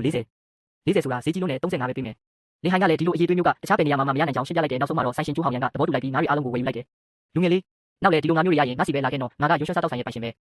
လင်းဟိုင်းလဲငါးရီရောင်းပြီးတာနဲ့စုစုပေါင်းငွေ1100လောက်ရလိုက်တယ်ရွာကဈေးမှာရောင်းရင်400လောက်ပဲရမှာမို့မြို့နယ်တွေကိုလာရောက်တာတန်သွားပြီလို့တူတွေးလိုက်တယ်လင်းဟိုင်းလဲရလာတဲ့ငွေနဲ့မိသားစုအတွက်ပစ္စည်းလေးတွေဝယ်ဖို့ဆုံးဖြတ်လိုက်တယ်ကျောင်းလွယ်အိတ်ဦးဟောင်းကြီးကိုတုံးနေရတဲ့လင်းမို့အတွက်အိတ်အစ်တစ်လုံးနဲ့အမေအတွက်ဖက်နဲ့တရံဝယ်ပေးဖို့စိတ်ကူးလိုက်တယ်လူအကောက်ကတော့လင်းဟိုင်းရဲ့လုပ်ရက်ကိုကြည့်ပြီးအံ့ဩလို့မဆုံးဖြစ်နေတယ်သူ့ဘဝမှာဒီလိုမျိုးမြို့နယ်တွေကိုလာပြီးမိသားစုအတွက်ပစ္စည်းတွေဝယ်ပေးနိုင်လိမ့်မယ်လို့တစ်ခါမှမတွေးဘူးခဲ့ဘူးမင်းကငါ့ကိုအကူအညီပေးခဲ့တာပဲဒါကိုငါတစ်တလုံးမေးမှာမဟုတ်ဘူးလင်းဟိုင်းကလည်းပြုံးပြီးတော့ဒီလိုမျိုးတွေမပြောပါနဲ့ငါတို့အတူတူစူးစမ်းကြရင်အရာအလုံးပိုကောင်းလာမှာပါလင်းဟိုင်းလဲစနစ်ကိုနောက်ထပ်ဘာတွေလုပ်လို့ရမလဲလို့ဆက်မိလိုက်တယ်စနစ်ကတော့ရေအောက်ကတဲပြင်မှာခီးတွေကနန်းတွေအများကြီးရှိတဲ့နေရာတစ်ခုအကြောင်းပြောပြတယ်အဲ့ဒီနေရာကလူတူအယောက်ပေါင်းနေပြီးတော့တယံဇာတ်တိတိစာကတာမန်နေရာတွေထက်3ဆကနေ5ဆလောက်ပိုများတယ်စနစ်ရဲ့အကြံပေးချက်အရတော့လာမယ့်4ရက်မြောက်နေ့မှာဒီအနည်းဆုံးဖြစ်တဲ့အချိန်ကျရင်အဲ့ဒီနေရာကိုသွားဖို့အဆင်ပြေလိမ့်မယ်အိမ်ပြန်ရောက်တော့လင်းဟိုင်းလဲအဖွားကိုခေါ်ပြီးဝယ်လာတဲ့အဝတ်စားတွေကိုပေးလိုက်တယ်ဒါကဘာလဲဟဲ့အဖွားအတွက်ဝယ်လာတာလေစမ်းဝတ်ကြည့်ပါဦးအဖွားကတော့မျက်ရည်ဝဲပြီးအံ့ဩနေတယ်မိဘတွေဆုံးသွားတဲ့ကအဖွားကအဝတ်တစ်ထည်မှမဝယ်ခဲ့ရဘူးလင်းဟိုင်းကတော့အဖွားရဲ့ပြင်ပမှုကိုသိနေတာမို့အခုလိုလုပ်ပေးရတာကိုပဲပီတိဖြစ်နေတယ်ညီမလေးလင်းမို့အတွက်လည်းအစားအသောက်တွေဝယ်လာပေးတယ်လင်းမို့ကတော့ဝမ်းသာအားရနဲ့အခုမှရောရှိသေးလားလင်းဟိုင်းကလည်းရှိတယ်လို့ပြောပြီးအားလုံးကိုအတူတူစားဖို့ပြောလိုက်တယ်စားတော့ပြီးတဲ့အခါလင်းမို့ကသူ့ခန္ဓာကိုယ်မှာအရင်ကထပ်ပိုပြီးအားအင်တွေရှိလာတယ်လို့ခံစားနေရတယ်သမီးရင်ကဆိုလမ်းထဲနဲ့ရှောက်ရင်တောင်မောနေတာဒီနေ့တော့အိမ်ဝင်းထဲမှာအပြေးလေးတောင်ပြေးနိုင်တယ်လုံးဝမမောဘူးလင်းဟိုင်းရဲ့စနစ်ကလည်းအဆင့်တက်သွားပြီးတော့ပင်လယ်နဲ့ဖျားစနစ်ရဲ့လှုပ်ဆောင်ချက်တွေကပိုပြီးအားကောင်းလာတယ်လက်ရှိမှာငွေစုငွေက16800လောက်ရှိနေပြီးစနစ်ကလည်းနောက်4ရက်နေရင်ဒီရဲ့အနေဆုံးနေ့ဖြစ်တဲ့အတွက်အဲ့ဒီအချိန်မှာတွားရောက်ရှာဖွေဖို့လင်းဟိုင်းကိုထပ်ပြီးတတိပေးလိုက်ပါတော့တယ်ညနေတကောင်တောင်ရောက်နေပြီးလင်းမို့ကတော့အိမ်မပြောသေးပဲစာအုပ်ကိုကင်ပြီးဖတ်နေတော့မှာပဲလင်းဟိုင်းကသူ့ညီမကိုကြည့်ပြီးအေးဆေးဆေးပဲမိလိုက်တယ်ညနေနေပြီကွာဘာလို့မအိတ်သေးရလဲလင်းမို့ကစာအုပ်ကိုချလိုက်ပြီးစိတ်လှုပ်ရှားတဲ့လေတန်းနဲ့မိဖို့တစ်ခုထုတ်လာတယ်သမီးကြောင့်ပြန်တက်ရရင်ရောသမီးရဲ့ကျမကြီးကတခြားသူတွေအတွက်ဝင်ထုတ်ဝင်ဖို့ဖြစ်သွားမလားဟင်လင်းဟိုင်းကတော့သူမကိုစိတ်ချဖို့ပြောပြီးအားပေးလိုက်တယ်ဆရာဝန်ပြောတာတော့မင်းရဲ့ကျမကြီးအခြေအနေကတဖြည်းဖြည်းနဲ့ပုံမှန်အတိုင်းပြန်ဖြစ်လာနေပြီလေလင်းမို့ကတော့သူမရဲ့ဆန္ဒကိုရင်ဖွင့်လိုက်တယ်သမီးကြောင့်ပြန်တက်ခြင်းနဲ့တကယ်ချင်းတွေနဲ့အတူစာသင်ခန်းထဲမှာထိုင်ခြင်းနဲ့ကစားကွင်းထဲမှာအတူတူပြေးလောဆော့ကစားခြင်းနဲ့သူမကစိုးရိမ်စိတ်နဲ့ဆက်ပြောတယ်ဒါပေမဲ့သမီးကြောင့်မတက်တာ2နှစ်တောင်ရှိပြီလေအတန်းဖော်တွေကနောက်ဆုံး2ရောက်နေပြီသမီးကအခုမှပထမနှစ်ပဲရှိသေးတော့သမီးနောက်ကျကြံခဲ့မှကြောက်တယ်လင်းဟိုင်းကတော့သူမကိုပြုံးပြီးအားပေးလိုက်တယ်စိတ်မပူပါနဲ့ရှိတယ်အကုန်တောင်းယူမယ်ဒီစကားကြတော့မှလင်းမို့လဲစိတ်အေးသွားပြီးမျက်ရည်တွေတုတ်ကပြုံးလိုက်နိုင်တော့တယ်ဟုတ်တယ်သမီးအိမ်မှာပဲထိုင်နေလို့မရဘူးသမီးကြောင့်ပြန်တက်ဖို့ကြိုးစားရမယ်လင်းဟိုင်းကလည်းသူမကိုအားပေးရင်မနေ့ပြန်ကျောင်းသွားစုံစမ်းပေးမယ်လို့ကတိပေးလိုက်တယ်ကျောင်းကလက်မခံရင်ရောမပူပါနဲ့ကိုဘယ်ကျောင်းကမှညင်းမှာမဟုတ်ပါဘူးတကယ်လို့ညင်းရင်လည်းကျောင်းအကြီးစီတွားပြောမယ်အဆင်မပြေရင်ပညာရေးဌာနအထိတက်သွားမယ်လမ်းစာဆိုတာရှာရင်ရှိမှာပါလင်းမို့ကတော့သူမရဲ့ပြောင်းလဲသွားပုံကိုကြည့်ပြီးအံ့ဩနေတယ်ဘယ်တော့မှဒီလောက်တောင်စွမ်းဆောင်နိုင်သွားတာလဲအရင်ကဆိုဘာမှမပြောဘဲနေတက်တဲ့သူလေလင်းဟိုင်းကတော့သူမရဲ့ခေါင်းကိုပုတ်ပြီးအိပ်ရဝင်ဖို့ပြောလိုက်တယ်အခုတော့ကလူကြီးတစ်ယောက်ဖြစ်နေပြီလေညအိပ်တော့မနေ့ကျရင်စောစောထည့်အောင်မယ်လင်းမို့အိပ်ပျော်သွားတဲ့အခါလင်းဟိုင်းကစနစ်ကိုလှုပ်ဝက်စွာမင်းမြလိုက်တယ်စနစ်ညီမလေးရဲ့ယောဂကိုကုသပေးနိုင်တဲ့နည်းလမ်းရောမရှိဘူးလားစနစ်ကတော့အေးဆက်ဆက်နဲ့ပြန်ဖြေလိုက်တယ်လက်ရှိမှာစနစ်ရဲ့အဓိကလှုပ်ဆောင်ချက်ကပင်လယ်ရေကြောင်းအရင်မြစ်ရှာဖွေရေးအတွက်သာဖြစ်ပါတယ်ဒါပေမဲ့ host အနေနဲ့စနစ်ကနေတစ်ဆင့်ငွေကြေးကျိုးမြတ်တွေရယူပြီးညီမလေးရဲ့ကျန်းမာရေးအတွက်ပိုကောင်းတဲ့ကုသမှုနဲ့ဟာရတွေကိုပံ့ပိုးပေးနိုင်ပါတယ်နောက်တစ်နေ့မှာတော့လင်းဟိုင်းကျောင်းကိုရောက်လာခဲ့တယ်ကျောင်းကြီးကိုတွေ့တဲ့အခါလင်းဟိုင်းကယဉ်ကျေးစွာနဲ့ပဲသူ့ညီမကျောင်းရှင်းပြလိုက်တယ်ကျောင်းကြီးခင်ဗျာကျွန်တော်ညီမလေးလင်းမို့ကကျန်းမာရေးကျောင်းခေတ္တနာထားတာပါအခုတော့သူတက်တာလာပြီးမို့ကျောင်းပြန်တက်ချင်နေပါတယ်ကျောင်းကြီးကလင်းမို့ကိုမှတ်မိနေတယ်လင်းမို့လားသူနာမကျန်းဖြစ်တော့ကအခြေအနေကိုငါမှတ်မိပါတယ်အခုတော့သူတော်တော်လေးကျန်းမာလာဖို့ပဲနော်မျက်နှာတွေ့ရမယ်ကောင်းတယ်ဒါပေမဲ့သူကစိုးရိမ်တဲ့အချက်တွေကိုပြောပြတယ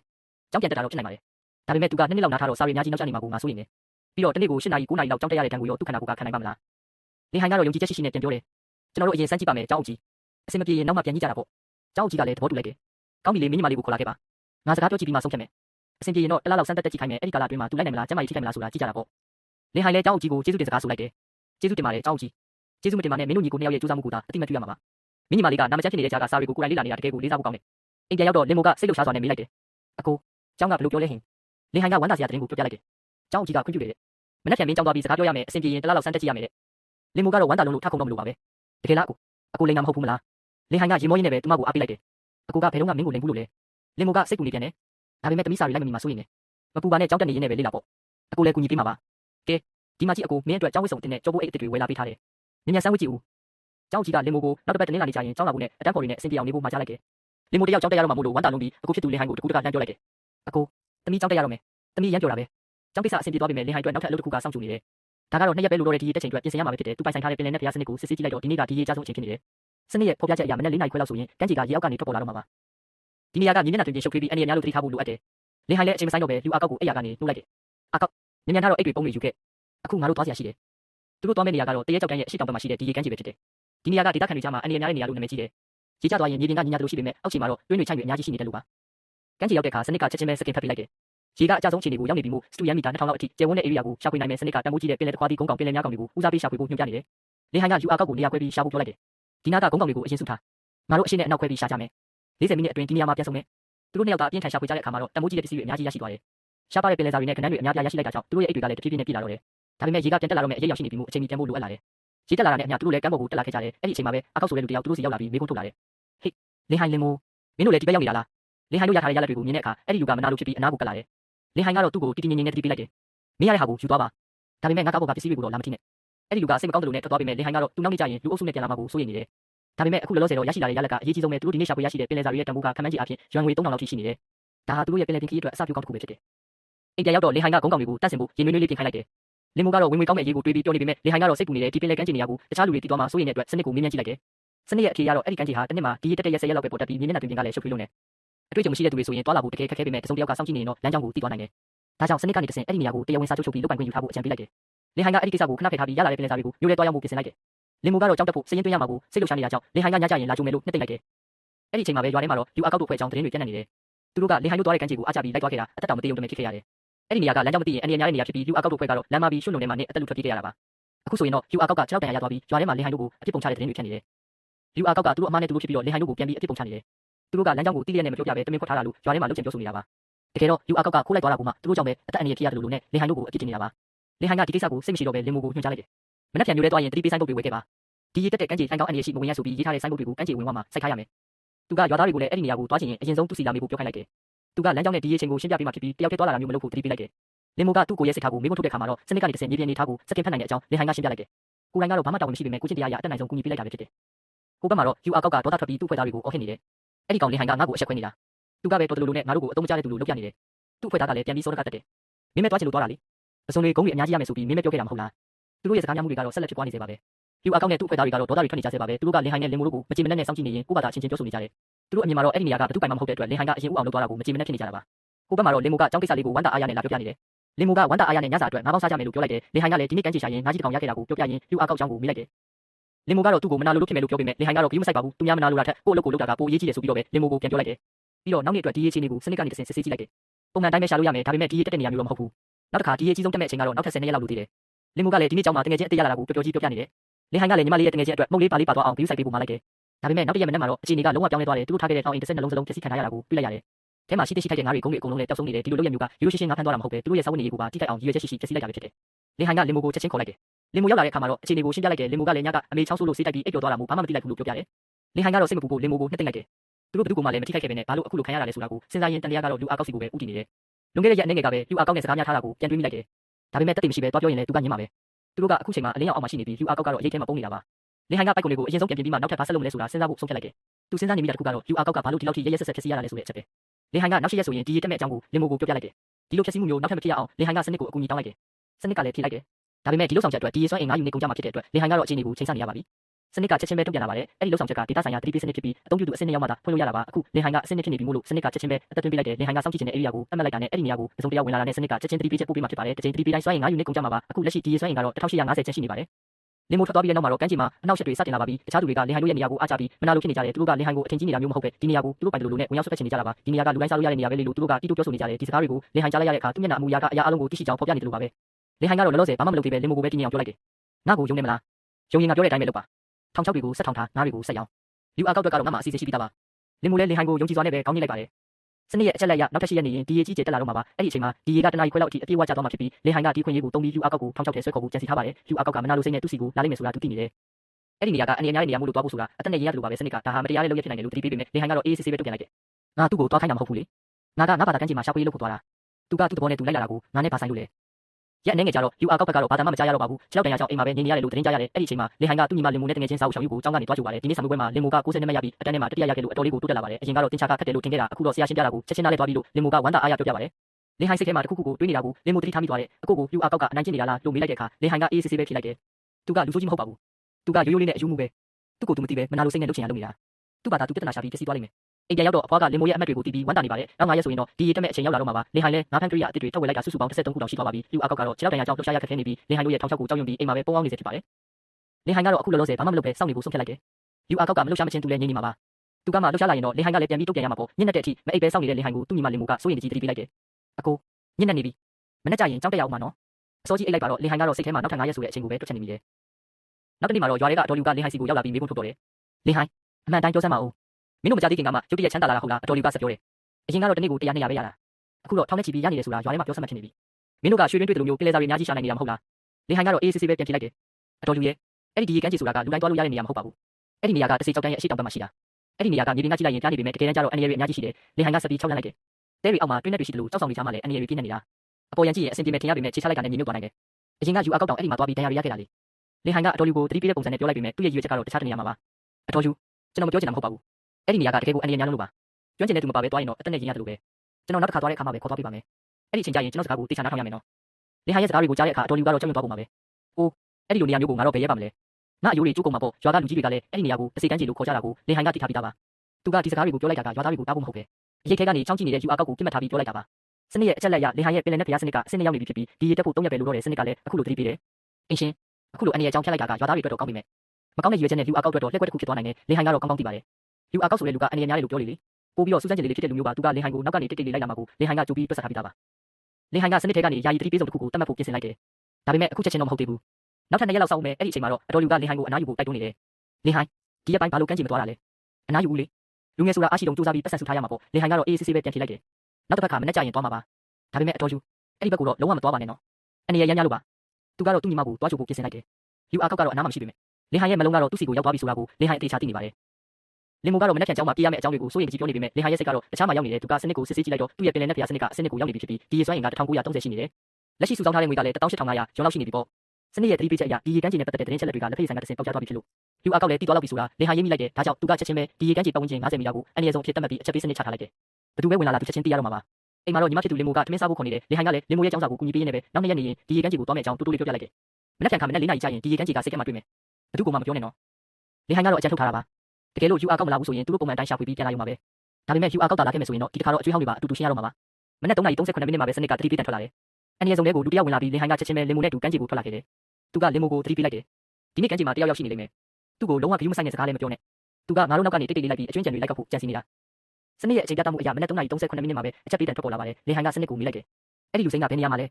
စနစ်ကချက်ချင်းပဲပြန်ဖြေတယ်အရှင်းမြောက်ဖက်အဝင်ဝင်နားမှာပါသူကအခုပစ္စည်းတွေစုဆောင်းတဲ့နေရာစီကိုဦးတည်လာနေတယ်ယူအာကောက်ဆိုတဲ့သူကလင်ဟန်တို့ကိုစောင့်ကြည့်နေတာပါသူကလင်ဟန်တို့ရဲ့ခြေရာတွေကိုတောက်လျှောက်လိုက်လာတာဖြစ်ပြီးသူတို့ရဲ့ခြေရာတိုင်းနင်းလာရင်မြေချင်းတွေထဲမကျပဲလုံခြုံမယ်လို့တွက်ဆထားပုံရပါတယ်ဒါပေမဲ့သူတခုကိုတော့မေ့သွားတယ်တိုက်တဲ့ကမ်းခြေရဲ့မြေပြင်နေထားကသူတင်တယ်လို့ခြေရာတိုင်းလိုက်ရုံနဲ့လွတ်မြောက်နိုင်တဲ့နေရာမဟုတ်ပါဘူးခြေရာနဲ့တပိလောက်ပဲကွာတဲ့နေရာမှာတော့အန်ရရှိရဲ့မြေချင်းတွေကရှိနေတတ်တာပါတခုခုကိုကုန်းပြီးတူးလိုက်တာနဲ့အဲ့ဒီချင်းတွေကိုခြေချမိသွားနိုင်မှာတဲလင်ဟန်ကလင်မိုကိုသတိပေးလိုက်တယ်လင်မိုဒီနေ့ကမ်းခြေမှာထူးခြားနေတဲ့ယူအာကောက်ဒီကိုရောက်နေပြီလင်မိုကအံ့ဩသွားပြီးမေးလိုက်တယ်သူရောက်နေမှဘယ်လိုသိတာလဲလင်ဟန်ကတော့အေးဆေးဆေးပဲပြန်ပြောတယ်မမေးပါနဲ့ငါပြောတာကိုပဲနားထောင်ပါလင်ဟန်ကဆက်ပြောတယ်ဒီနေ့တော့ပုံမှန်တိုင်းပဲပစ္စည်းတွေတူးမဲ့လူတွေကောက်မယ်ဒါပေမဲ့ပတ်ဝန်းကျင်ကိုတော့ဂရုစိုက်နေပါအထူးသဖြင့်ဟိုလူကိုပေါ့သူနဲ့ဘာပြဿနာမှမရှာနဲ့စကားလည်းမပြောနဲ့မြင်လည်းမမြင်တယ်လို့ပဲနေလိုက်ပါလင်မိုကနားမလဲစွာနဲ့မေးလိုက်တယ်သူကကျွန်တော်တို့ပစ္စည်းတွေကိုခိုးမလို့လာ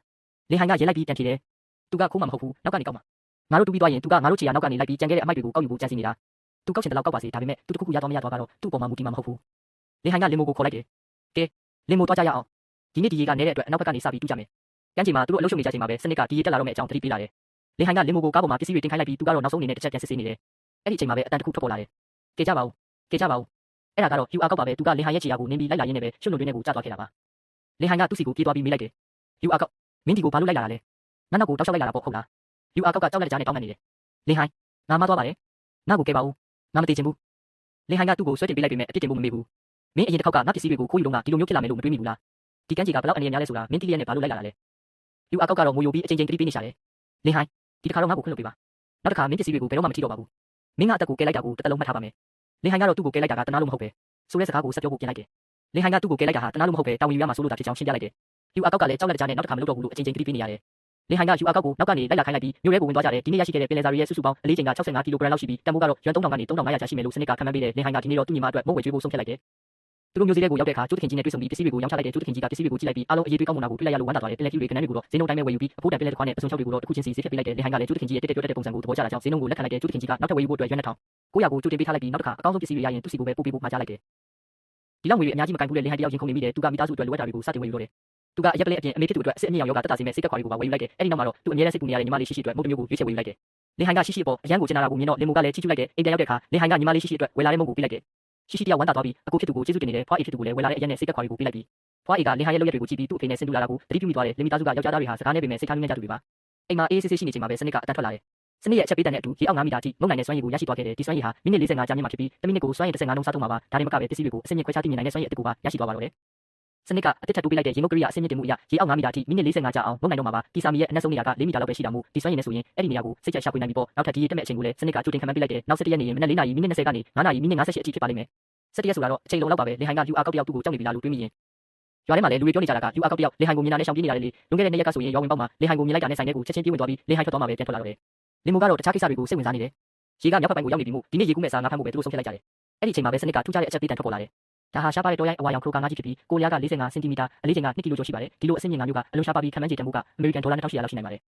စနစ်ရဲ့ခံမှန်းချက်မှန်ကန်မှုက99.9%တောင်ရှိနေတာပါရွှေရောင်ကိုခန္ဓာစိတ်တဲ့အခြေခွန်တွေနဲ့အမြင့်မှာအဝါရောင်ဆက်ပြောက်တွေပါတာကြောင့်ဒါဟာအစစ်မက်ခရိုကာငါကြီးပဲဖြစ်ပါတယ်လင်းဟိုင်းတယောက်ပြောလုံးလို့လင်းမိုးကိုအော်ခေါ်လိုက်တယ်ငါအတွက်ငါကိုစောင့်ကြည့်ပေးထားငါမျိုးပေါ်ကိုချက်ချင်းသွားရမယ်ငါမို့လို့လေဘာလို့ဒီလောက်အရေးကြီးဖြစ်နေတာလဲလင်းမိုးလဲကြားချင်းအားတင်သွားပြီလင်းဟိုင်းကတော့အချိန်မကြုံပဲမျိုးပေါ်ကမာစတာချိုးစီကိုအမြန်ဆုံးသွားရောက်ခဲ့ပါတယ်ဆာရောက်တာနဲ့လင်းဟိုင်းကအရေးကြီးအော်ပြောလိုက်တယ်မာစတာချိုးကလည်းစိတ်ဝင်စားနေမိလိုက်တယ်လင်းဟိုင်းကငါ့ကိုထုတ်ပြပြီးညီလေးတာကိုဘယ်ကရတာလဲမာစတာချိုးကမျက်လုံးအယောင်တောက်သွားပြီးချက်ချင်းဆေးပေးလိုက်တယ်နောက်တစ်ခါဒီလိုငါကြီးမျိုးဖမ်းမိရင်တခြားသူကိုမယောင်းနဲ့ငါစီပဲလာခဲ့ပါစေကိုညှိလို့ရပါတယ်အယောင်ဝယ်ဖြစ်ပြီးတာနဲ့စနစ်စီကအတန်ထွက်လာတယ်ဒီအတွက်ဒီရေစွမ်းအင်900တိုးမြင့်ပေးလိုက်ပြီးလက်ရှိစွမ်းအင်က930ဖြစ်သွားပါတယ်ရှားပါ9မျိုးဖြစ်လို့အပိုးစုကြီးတွေပါထပ်ရပြီးစုစုပေါင်းစွမ်းအင်935တိုးလာတာကြောင့်အရင်ကျန်ခဲ့တဲ့စွမ်းအင်တွေနဲ့ပေါင်းရင်စုစုပေါင်း960ဖြစ်သွားပါပြီနောက်ထပ်ဒီရေတက်ဖို့17ရက်ပဲလိုတော့တာမို့စွမ်းအင်တွေအများကြီးစုဆောင်းနိုင်အောင်ပါအဲ့ဒီအချိန်မှာပဲလူအကောက်ကလင်းဟိုင်းစီကိုရောက်လာပြီးတောင်းဆိုစရာရှိတယ်လို့ပြောလာတယ်ရွာထဲမှာဘယ်သူမှငါ့ကိုအထင်မကြီးကြဘူးငါအမေတော်ငါ့ကိုတားလို့ပြောရမှာရှက်နေတာဒါပေမဲ့ငါပြောင်းလဲချင်တဲ့လင်မိုကိုကြည့်လေအရင်ကသူလည်းငါ့လိုပဲဆင်းရဲပေမဲ့အခုတော့အဆင်ပြေသွားပြီငါလည်းအဲ့ဒီလိုမျိုးဖြစ်ချင်တယ်အရင်ကကန်းချီမှာငါအသက်ကိုကယ်ခဲ့တာကျေးဇူးတင်ပါတယ်ငါမှဘာမှမရှိပေမဲ့အားတော့ရှိတယ်ငါအဖေချန်ထားခဲ့တဲ့လှေဝလေးတစ်စင်းရှိတယ်ငါ့ကိုအလုပ်လုပ်ခွင့်ပေးပါပတ်စံမလိုပါဘူးမင်းစီကနေတင်ယူခွင့်ပေးပါငါတာနောက်တစ်ခါအမားလုံးမိရင်ငါ့ကိုပြင်လဲတစ်ချပြီးငါစာကျွေးလိုက်ပါငါခံယူပါမယ်လင်းဟိုင်းကအနှဲငယ်စဉ်းစားပြီးမေးလိုက်တယ်ဒါဆိုရင်အိမ်ပြန်သွားပြီးမနေ့ဖြန်မနေ့4နာရီကြာရင်စိတ်ကန်းကိုလာခဲ့ဖို့မင်းမေကိုပြောလိုက်ပါပြီးတော့မင်းတို့မိသားစုလေးကိုလည်းယူခဲ့တုံးလို့ရမရငါစစ်ကြည့်မယ်လူအကောက်တယောက်ဝမ်းတာလုံးလို့မနေ့ဖြန်မနေ့4နာရီနောက်မကြစေနဲ့ကျေးဇူးတင်ပါတယ်ညီကိုလင်းဟိုင်းကပြောလိုက်ပြီးနောက်ပြောင်းလိုက်တယ်ဒါဆိုဘာတွေဖမ်းမိလို့လဲလင်းဟိုင်းတယောက်လူအကောက်ရဲ့စိတ်ရင်းကိုစဉ်းစားနေမိတယ်သူကတော့အမှန်တကယ်ပဲလူကောက်တယောက်ဖြစ်လာချင်နေတာပါသူပြောတဲ့လေဦးကြီးကိုလည်းပင်လယ်နဲ့ဖျားစနစ်နဲ့စစ်ဆေးကြည့်ဖို့လိုအပ်နေတယ်အိမ်ပြန်ရောက်တော့အဖွားနဲ့ညီမဖြစ်သူလင်မိုးလုံးနဲ့တူညစာစားကြတယ်လင်မိုးကတော့ဒီနေ့ဟင်းကအရသာရှိကြောင်းပြောရင်ပြောရှင်နေတယ်ဒါပေမဲ့လင်းဟိုင်းရဲ့စိတ်ထဲမှာတော့အစီအစဉ်တစ်ခုရှိနေပြီးရုပ်တရက်ပဲအိမ်နောက်ဖေးမှာရှိတဲ့ဖခင်ရဲ့လေဦးကြီးအကြောင်းမေးလိုက်တယ်အဖွားကျွန်တော်တို့ရဲ့လေဦးကြီးကအိမ်နောက်ဖေးမှာရှိသေးတယ်မဟုတ်လားအဖွားကတော့အော်သွားပြီးဘာလို့မရတာလဲလို့ပြန်မေးရှာတယ်ဒီခါမှာတော့လင်မိုးကမနေနိုင်တော့ပဲလင်းဟိုင်းကိုတားဆီးဖို့ကြိုးစားတယ်သူမလမ်းမှာလူအကောက်ကိုတွေ့ခဲ့ရပြီးလေဦးကြီးတစ်စီးကိုတွန်းလာတာကိုမြင်ခဲ့ရတယ်လင်မိုးကစိတ်ပူပြီးပြောလိုက်တယ်လင်းဟိုင်းလူအကောက်ဆိုတာဘယ်လိုလူမျိုးလဲဆိုတာမေးမေးသွားပြီလားသူမကလူအကောက်ရဲ့အတိတ်ဆိုးတွေကိုပြန်ပြောပြပြီးလင်းဟိုင်းကိုသတိပေးတယ်သူကလူလိန်တခိုးဘာမှလှုပ်ရှားလို့မရတဲ့ကောင်ဆိုတာရွာထဲမှာအကုန်သိတယ်မင်းသူ့ကိုယုံကြည်နေတာလားဒီခါမှာတော့လင်းဟိုင်းကတင်းငင်းစွာနဲ့ပဲပြန်ဖြေလိုက်တယ်လင်မိုးအရင်ကရွာသားတွေကမင်းအကြောင်းဘာပြောခဲ့လဲဆိုတာမေးသွားပြီလားမင်းကိုလည်းဘာမှမဖြစ်လာမဲ့သူတို့ပြောခဲ့ကြတာပဲငါတို့နဲ့လူအကောက်ကွာခြားချက်ကမင်းတို့မှာအခွင့်အရေးမရခဲ့လို့သာဖြစ်တယ်သူကဆက်ပြီးတော့လည်းလူအကောက်ရဲ့စိတ်ရင်းကိုရှင်းပြတယ်သူကငါစီလာပြီးလူကောက်တယောက်ဖြစ်ချင်တယ်လို့ပြောတယ်ငါသူ့ကိုခွင့်လွှတ်ဖို့ပြောတာမဟုတ်ဘူးအခွင့်အရေးပေးကြည့်ဖို့ပြောတာပါသူပြောင်းလဲလာရင်ငါတို့မှာအလုပ်သမားတယောက်နဲ့လှေတစ်စီးပို့လာမှာပဲလေနောက်တစ်နေ့မှာတော့လူအကောက်ယူလာတဲ့တွေကိုပင်လယ်နဲ့ဖျားစနစ်နဲ့စစ်ဆေးလိုက်တယ်ရလက်ကတော့လှေကိုလည်းအနေငယ်ပျက်စီးနေပေမဲ့တင်လို့ရသေးတယ်တင်ဖို့အတွက်ငွေ1000လောက်တော့ကုန်ကျနိုင်တယ်လင်းဟိုင်းကလက်ထဲမှာရှိတဲ့ငွေတွေကိုထုတ်ပေးလိုက်တယ်ဒီငွေကိုယူထားလိုက်ကြတာကိုတော့ငါဘာသာရှာလိုက်မယ်မင်းအိမ်နောက်ဖေးကလှေဦးကြီးနဲ့ဒီလေးကိုပါတွဲပြင်လိုက်တော့လူအကောက်ကလည်းလက်သမားလုပ်ကိုအနေငယ်တက်ကြွတာကြောင့်သူကိုယ်တိုင်ပြင်ဖို့ဆုံးဖြတ်လိုက်တယ်လင်မိုကတော့လူအကောက်ကိုနောက်ဆုံးအနေနဲ့တတိပေးလိုက်တယ်လင်းဟိုင်းကမင်းကိုအခွင့်အရေးပေးတယ်ငါလည်းပေးတယ်ဒါပေမဲ့တခုခုထပ်လုပ်ကြည့်မင်းကိုငါအလုပ်မပေးဘူးနော်လူအကောက်လည်းတောင်းပန်စကားဆိုပြီးတစ္ဆာရှိရှိအလုပ်လုပ်ဖို့ကတိပေးလိုက်တယ်အလုပ်ဆက်လုပ်တဲ့ခါမှာတော့လင်းဟိုင်းကငါဖက်နဲ့ကရိယာတွေကိုဘယ်လိုကင်တွယ်ရမလဲဆိုတာသင်ပေးတယ်ငါဖက်နဲ့နောက်အိမ်ကိုချတဲ့အခါညင်တာရမယ်မြေကြီးပေါ်မပြရဘူးပိတ်တဲ့အခါအနီးပိုင်းကနေစပိတ်ရမယ်မှတ်မိလားလူအကောက်လည်းစိတ်ရောကိုပါနှစ်ပြီးတင်ယူနေတယ်လင်မိုကတော့လင်းဟိုင်းကိုစိုးရိမ်တဲ့ပုံစံနဲ့မိလိုက်တယ်သူတကယ်ပဲပြောင်းလဲနိုင်ပါမလားလင်းဟိုင်းကတော့ပြုံးရင်းပဲပြန်ဖြေလိုက်တယ်မသိဘူးလေဒါပေမဲ့အခွင့်အရေးမပေးတာထက်တော့ပေးကြည့်တာပိုကောင်းတာပေါ့လင်မိုကတော့လူအကောက်ရဲ့တစ်သားခွဲလေးကိုပြင်ပေးလိုက်တယ်အဲ့ဒီလိုခွဲတာမားနေတယ်တစ်သားအမြင်တိုင်းခွဲရမှာအမြင်နဲ့ဆန့်ကျင်ဘက်ခွဲရင်တစ်သားခွဲသွားလိမ့်မယ်သူ့ဖေတင်ပေးထားတဲ့အတိုင်းပဲလင်မိုကကျွမ်းကျွမ်းကျင်ကျင်လုပ်ပြလိုက်တယ်လူအကောက်ကလည်းလှေပြင်တာကိုအကောင်းပကတိဖြစ်အောင်လုပ်ဆောင်လိုက်တယ်လင်းဟိုင်းလေအောက်ခြေကအကြောင်းတွေကိုစေးရင်နဲ့အသေးချပိတ်လိုက်ပြီ၆သွားရင်တဲစားပေးပြီးတစီနဲ့ထပ်တုပ်လိုက်အောင်မယ်ဒီလိုနဲ့ပဲလှေပြင်တဲ့အလုပ်ကအောင်မြင်စွာပြီးဆုံးသွားခဲ့တယ်လှေကတော့ကမ်းနားမှာ3ဖို့လောက်ပဲရတော့မှာပါဝေးဝေးလန်လန်ပင်လယ်ပြင်ကိုတော့သွားဖို့မဖြစ်နိုင်သေးဘူးဒါပေမဲ့ဆက်ဆက်ချင်းအတွက်တော့ဒါကအဆင်ပြေပါတယ်နောက်ရက်အတွက်လင်းဟိုင်းကလူအကောက်ကိုတာဝန်ပေးလိုက်တယ်မနေ့ကကြာရင်ငါးစာအတွက်မြေအောက်ကောင်တွေကိုမင်းတယောက်ထဲသွားချလိုက်တော့လမ်းကိုလည်းသိနေပြီဆိုတော့မနေ့3နာရီခွဲတိတိငါအိမ်ကိုလာခဲ့နောက်မကြစေနဲ့လူအကောက်ကလည်းစိတ်အားထက်သန်စွာနဲ့ကတိပေးလိုက်တယ်အဲ့ဒီနေ့မှာပဲရရှိလာတဲ့ငါးတွေကိုလင်းဟိုင်းကမျိုးလေးကိုပို့ခိုင်းလိုက်တယ်ဒီကောင်တွေကိုယူသွားပြီးယူရှမ်းစားတော့ဆိုင်မှာသွားရောက်လိုက်ကျိုးဆရာကြီးကိုငါနာမည်နဲ့ပြောလိုက်ရင်သိလိမ့်မယ်လူအကောက်လည်းတယောက်ထဲသွားရောက်မှုထွက်လာခဲ့တယ်ခဏကြာတော့လူအကောက်ပြန်ရောက်လာပြီးဝမ်းတာအားရပြောတယ်ရောင်းကုန်ပြီကျိုးဆရာကြီးကငါးတွေအရေးသွေးကောင်းနေတဲ့အားလုံးပေါင်း630ရခဲ့တယ်လင်းဟိုင်းကတော့ကတိတိုင်းနဲ့သူ့စုဝေးဖြစ်တဲ့20%ကိုပေးလိုက်တယ်လူအကောက်ကငွေတွေကိုကြည့်ပြီးအံ့ဩသွားတယ်ငါတကယ်ပဲဒီငွေတွေကိုယူရမှာလားမနေ့ကအထိတကိုးတာပြလုပ်ပြီးတရားမှမရခဲ့တဲ့ငါကအခုတော့အလုပ်လုပ်ရုံနဲ့ဒီလောက်ရနေပြီသူ့ရဲ့စိတ်သဘောထားတွေကတဖြည်းဖြည်းပြောင်းလဲလာနေပြီရွာထဲမှာလည်းလူအကောက်နဲ့ပတ်သက်ပြီးစကားသံတွေထွက်ပေါ်လာတယ်ဟေ့လူအကောက်ကလင်းဟိုင်းနဲ့တွဲလုပ်နေတာလားသူတကယ်ပဲလူကောင်းပကတိဖြစ်သွားတာလားရွာသားတွေကလည်းအရင်ကလိုတခုတူဝဲမဟုတ်တော့ပဲအလုပ်စူးစမ်းနေတဲ့သူကိုမြင်ပြီးအံ့ဩနေကြတယ်လင်းဟိုင်းရဲ့စေတနာကိုလည်းရွာသားတွေကကြည့်ကြည့်ကြတယ်လင်းဟိုင်းကတကယ်စိတ်သဘောထားကြည့်တာပဲအရင်ကသူ့ကိုဒုက္ခပေးခဲ့တဲ့သူကတော့အခုလိုအလုပ်ပေးပြီးကူညီပေးနေတယ်ဆိုတော့လေအဲ့ဒီနောက်တော့လင်းဟိုင်းကိုယ်တိုင်လေးကိုစမ်းသပ်မောင်းနှင်ဖို့ပြင်ဆင်လိုက်တယ်ပင်လယ်နဲ့ဖျားစနစ်ကနေတဆင့်အနီးနားကငါးဖမ်းခွက်တွေကိုရှာဖွေလိုက်တယ်အခုရေနဲ့3မီတာလောက်မှာငါးတွေများကြီးရှိတယ်ရှေ့ဆက်သွားရင်တော့ကြောက်ဆောင်တွေရှိပြီးငါးကြီးတွေပို့တွေ့နိုင်တယ်စနစ်ရဲ့လမ်းညွှန်ချက်အတိုင်းလင်းဟိုင်းငါးဖက်လိုက်တာအောင်မြင်မှုတွေရလာတယ်ပင်လယ်ငါးကွက်ချက်တွေငါးကြီးတွေအမြောက်များရလာခဲ့တယ်ပထမဆုံးအချိန်ပင်လယ်ထွက်တာတင်ဒီလောက်ရတာမစိုးဘူးလင်းဟိုင်းရဲ့အရေးချင်းကိုမြင်ပြီးလူအကောက်ကအားကျသွားတယ်ကိုလင်းဟိုင်းနောက်တစ်ခါကျရင်ကျွန်တော်ကိုလည်းပင်လယ်ထဲခေါ်သွားပါလားဗျာလင်းဟိုင်းကလည်းပြုံးရင်းပဲကောင်းရင်းလိုက်တယ်နောက်ဆုံးမှာတော့လင်းဟိုင်းကအစီအစဉ်တစ်ခုချလိုက်တယ်မနေ့ကကျရင်လှေ2စင်းလုံးထွက်မယ်ငါတစ်စင်းမောင်းမယ်လူအကောက်တစ်စင်းမောင်းမယ်လင်းမိုကတော့ကမ်းပေါ်မှာငါးစာတွေပြင်ဆင်ပေးထားခဲ့လိုက်တော့ဒီလိုနဲ့ပဲသူတို့ရဲ့ငါးဖက်လုပ်ငန်းကပုံမကြီးမားတဲ့ခြေလှမ်းတွေကိုစတင်လိုက်ပါတော့တယ်လှေမောင်းရမှာလူအကောက်ပြောက်ဆိုးရင်နေပုံရတယ်လင်းဟိုင်းငါလှေမောင်းရမှာကြောက်တယ်ငါမောင်းရင်လမ်းကြောင်းတွေတက်ကုန်မှာစိုးလို့လင်းဟိုင်းကတော့အေးစစ်စစ်ပဲနှိမ့်လိုက်တယ်မင်းနဲ့ငါကအတူတူပါပဲကွာအစပိုင်းဆိုတော့လည်းဒီလိုပါပဲအချိန်ချင်းမောင်းကြည့်ရင်ကျွမ်းကျင်လာမှာပါအဲ့ဒီအချိန်မှာပဲလင်မိုကသူ့ရဲ့ကျောင်းစာအောင်မြင်မှုကိုဝမ်းသာအားရပြောပြလိုက်တယ်ကိုလင်းဟိုင်းကျမအင်္ဂလိပ်စာအမှတ်89ရတယ်အရင်ကထက်14မှတ်တောင်ပိုတက်လာတာဆရာတော်ကျမကိုချစ်ကျူးသေးတယ်သူမကဆက်ပြီးတော့လည်းအခွင့်အရေးယူလိုက်သေးတယ်အဲ့ဒါကြောင့်ကျမကိုစုအနေနဲ့ပင်လယ်ထဲလှေလိုက်စီးခွင့်ပေးပါနော်လင်းဟိုင်းတို့လည်းလှေအင်ဂျင်ကိုစစ်ဆေးပြီးပင်လယ်ထဲထွက်ခဲ့ကြတယ်လင်းဟိုင်းကမနေ့ကကျန်တဲ့ငါးတွေကိုယူအားကောက်ကိုပေးလိုက်ရင်ပြောတယ်ဒီငါးလေးတွေကိုယူသွားပြီးမင်းအမေအတွက်ဟင်းချိုချက်ပေးလိုက်ဦးယူအားကောက်ကမယူချင်ပေမဲ့လင်းဟိုင်းကအတင်းပေးလိုက်တာကြောင့်လက်ခံလိုက်ရတယ်မကြခင်မှာပဲယူအားကောက်ရဲ့ငါးညတက်မှာငါးတစ်ကောင်မိသွားတယ်ဟေ့ငါးမိပြီတကယ်မိလားလင်းဟိုင်းလည်းဝမ်းသာသွားပြီးစနစ်ကိုအသုံးပြုကစစ်ဆေးလိုက်တယ်ခန္ဓာကိုယ်ရှည်40စင်တီမီတာအလေးချိန်3.4ကနေ3.6ကီလိုဂရမ်လောက်ရှိတယ်ဈေးကွက်တန်ဖိုးက150ကနေ900ဝန်းကျင်လောက်ရှိမယ်ဒါဟာတန်ဖိုးကြီးငါးတွေကတစ်မျိုးပဲဖြစ်တယ် လင်ဟိုင်းကစနစ်ကိုအသုံးပြုပြီးနောက်ထပ်ငါးအုပ်စုကိုရှာဖွေလိုက်တယ်ရှေ့တောင်ဘက်ရေနဲ့6ကနေ10မီတာမှာအနီရောင်ပင်လယ်ငါးကြီးတွေရှိနေတယ်မနက်ဖြန်ကျရင်အဲ့ဒီနေရာကိုတော့ဖမ်းကြမယ်အဲ့ဒီနောက်မှာတော့တမိုးကြီးတဲ့ငါးမျိုးစိတစ်ခုဖြစ်တဲ့စေပင်ငါး3ကောင်ပါဝင်တခြားငါးတွေကိုပါအောင်မြင်စွာဖမ်းမိခဲ့ကြတယ်တန်းပြန်ရောက်တဲ့အခါဒီနေ့ရတဲ့ဝင်ငွေ665ကိုခွဲဝေကြတယ်လင်ဟိုင်းကတော့အမျက်ငွေတွေကိုသုံးပုံတစ်ပုံစီခွဲဖို့ဆုံးဖြတ်လိုက်တယ်ယူအာကောက်လည်းငါတို့နဲ့အတူပင်လယ်လိုက်ခဲ့တာပဲပြင်ပန်းခံပြီးငါဖမ်းခဲ့တာပဲလေသူလည်းဝေစုရတင်တာပေါ့ယူအာကောက်ကညင်းပေမဲ့လင်ဟိုင်းကအတင်းမဲ့ပတ်စံတွေကိုထည့်ပေးလိုက်တယ်အိမ်ပြန်ရောက်တော့ယူအာကောက်ရဲ့အမေကပတ်စံတွေမြင်ပြီးအံ့ဩသွားတယ်ဒါတွေကတကယ်ပဲမင်းလုပ်ပြီးရလာတဲ့ပတ်စံတွေလားယူအာကောက်ကအမှန်တိုင်းပြောပြလိုက်တော့သူ့အမေလည်းစိတ်ချသွားတယ်သူမကတားဖြစ်သူကိုတိုက်တွန်းလိုက်တယ်လင်ဟိုင်းနဲ့လင်မိုကိုညစာအတွက်ဖိတ်လိုက်ပါဦးသူတို့ကမင်းကိုကူညီပေးထားတာကျေးဇူးတင်တဲ့အနေနဲ့အခမ်းရမယ်လေအဲ့ဒီညမှာပဲလင်ဟိုင်းတို့မောင်နှမနှစ်ယောက်ယူအာကောက်တို့အိမ်ကိုရောက်လာခဲ့ကြတယ်ယူအာကောက်ရဲ့အမေချက်ပြုတ်ကျွေးမွေးရင်မျက်ရည်ဆက်လက်နဲ့ကျေးဇူးတင်စကားဆိုလိုက်တယ်အရင်ကတော့ကျမသားကတခိုးလူမိုက်ဆိုပြီးရွာထဲမှာအပြောခံခဲ့ရတာပါသူဘဝတက်တော့မှကိုတော့စိုးရင်ခဲ့ရတာအခုတော့လင်ဟိုင်းရဲ့ကျေးဇူးကြောင့်သူလူကောက်တစ်ယောက်ဖြစ်လာပြီတကယ်ကိုကျေးဇူးတင်ပါတယ်ကွယ်ယူအာကောက်ရဲ့အမေကမျက်ရည်ဆက်လက်နဲ့ပဲလင်ဟိုင်းတို့ကိုစကားဆိုလာတယ်သူ့ဘဝကဒီတိုင်းပဲဖြုံးတီးပြီးကုန်းဆုံးသွားမလားလို့စိုးရင်ခဲ့ရတာပ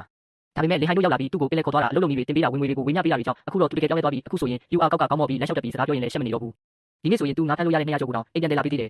ဒီအရွယ်ရောက်မှတားဖြစ်သူရဲ့လောက်အခါကိုကန်ကြည့်ရတာကျမလက်တွေတောင်တုန်နေမိတယ်သူမကဆက်ပြီးတော့လည်းကျေးဇူးတင်စကားဆိုလိုက်တယ်လင်ဟိုင်းနဲ့လင်မိုတို့ကြောင့်လည်းသူလမ်းမှန်ကိုရောက်လာတာပါဒီသမီးဝိုင်းလေးကိုစားပေးကြပါဦးဒါကကျမရဲ့ကျေးဇူးတုံ့ပြန်မှုလေးပါလင်ဟိုင်းကတော့အေးစစ်စစ်ပဲပြန်ဖြေလိုက်တယ်ယူအာကောက်ကကိုအားကိုကိုပြီးစူးစမ်းတဲ့သူကသူကအရင်ကတည်းကစူးစမ်းခြင်းစိတ်ရှိပါတယ်လမ်းကြောင်းမှန်ကိုမသိခဲ့တာပါ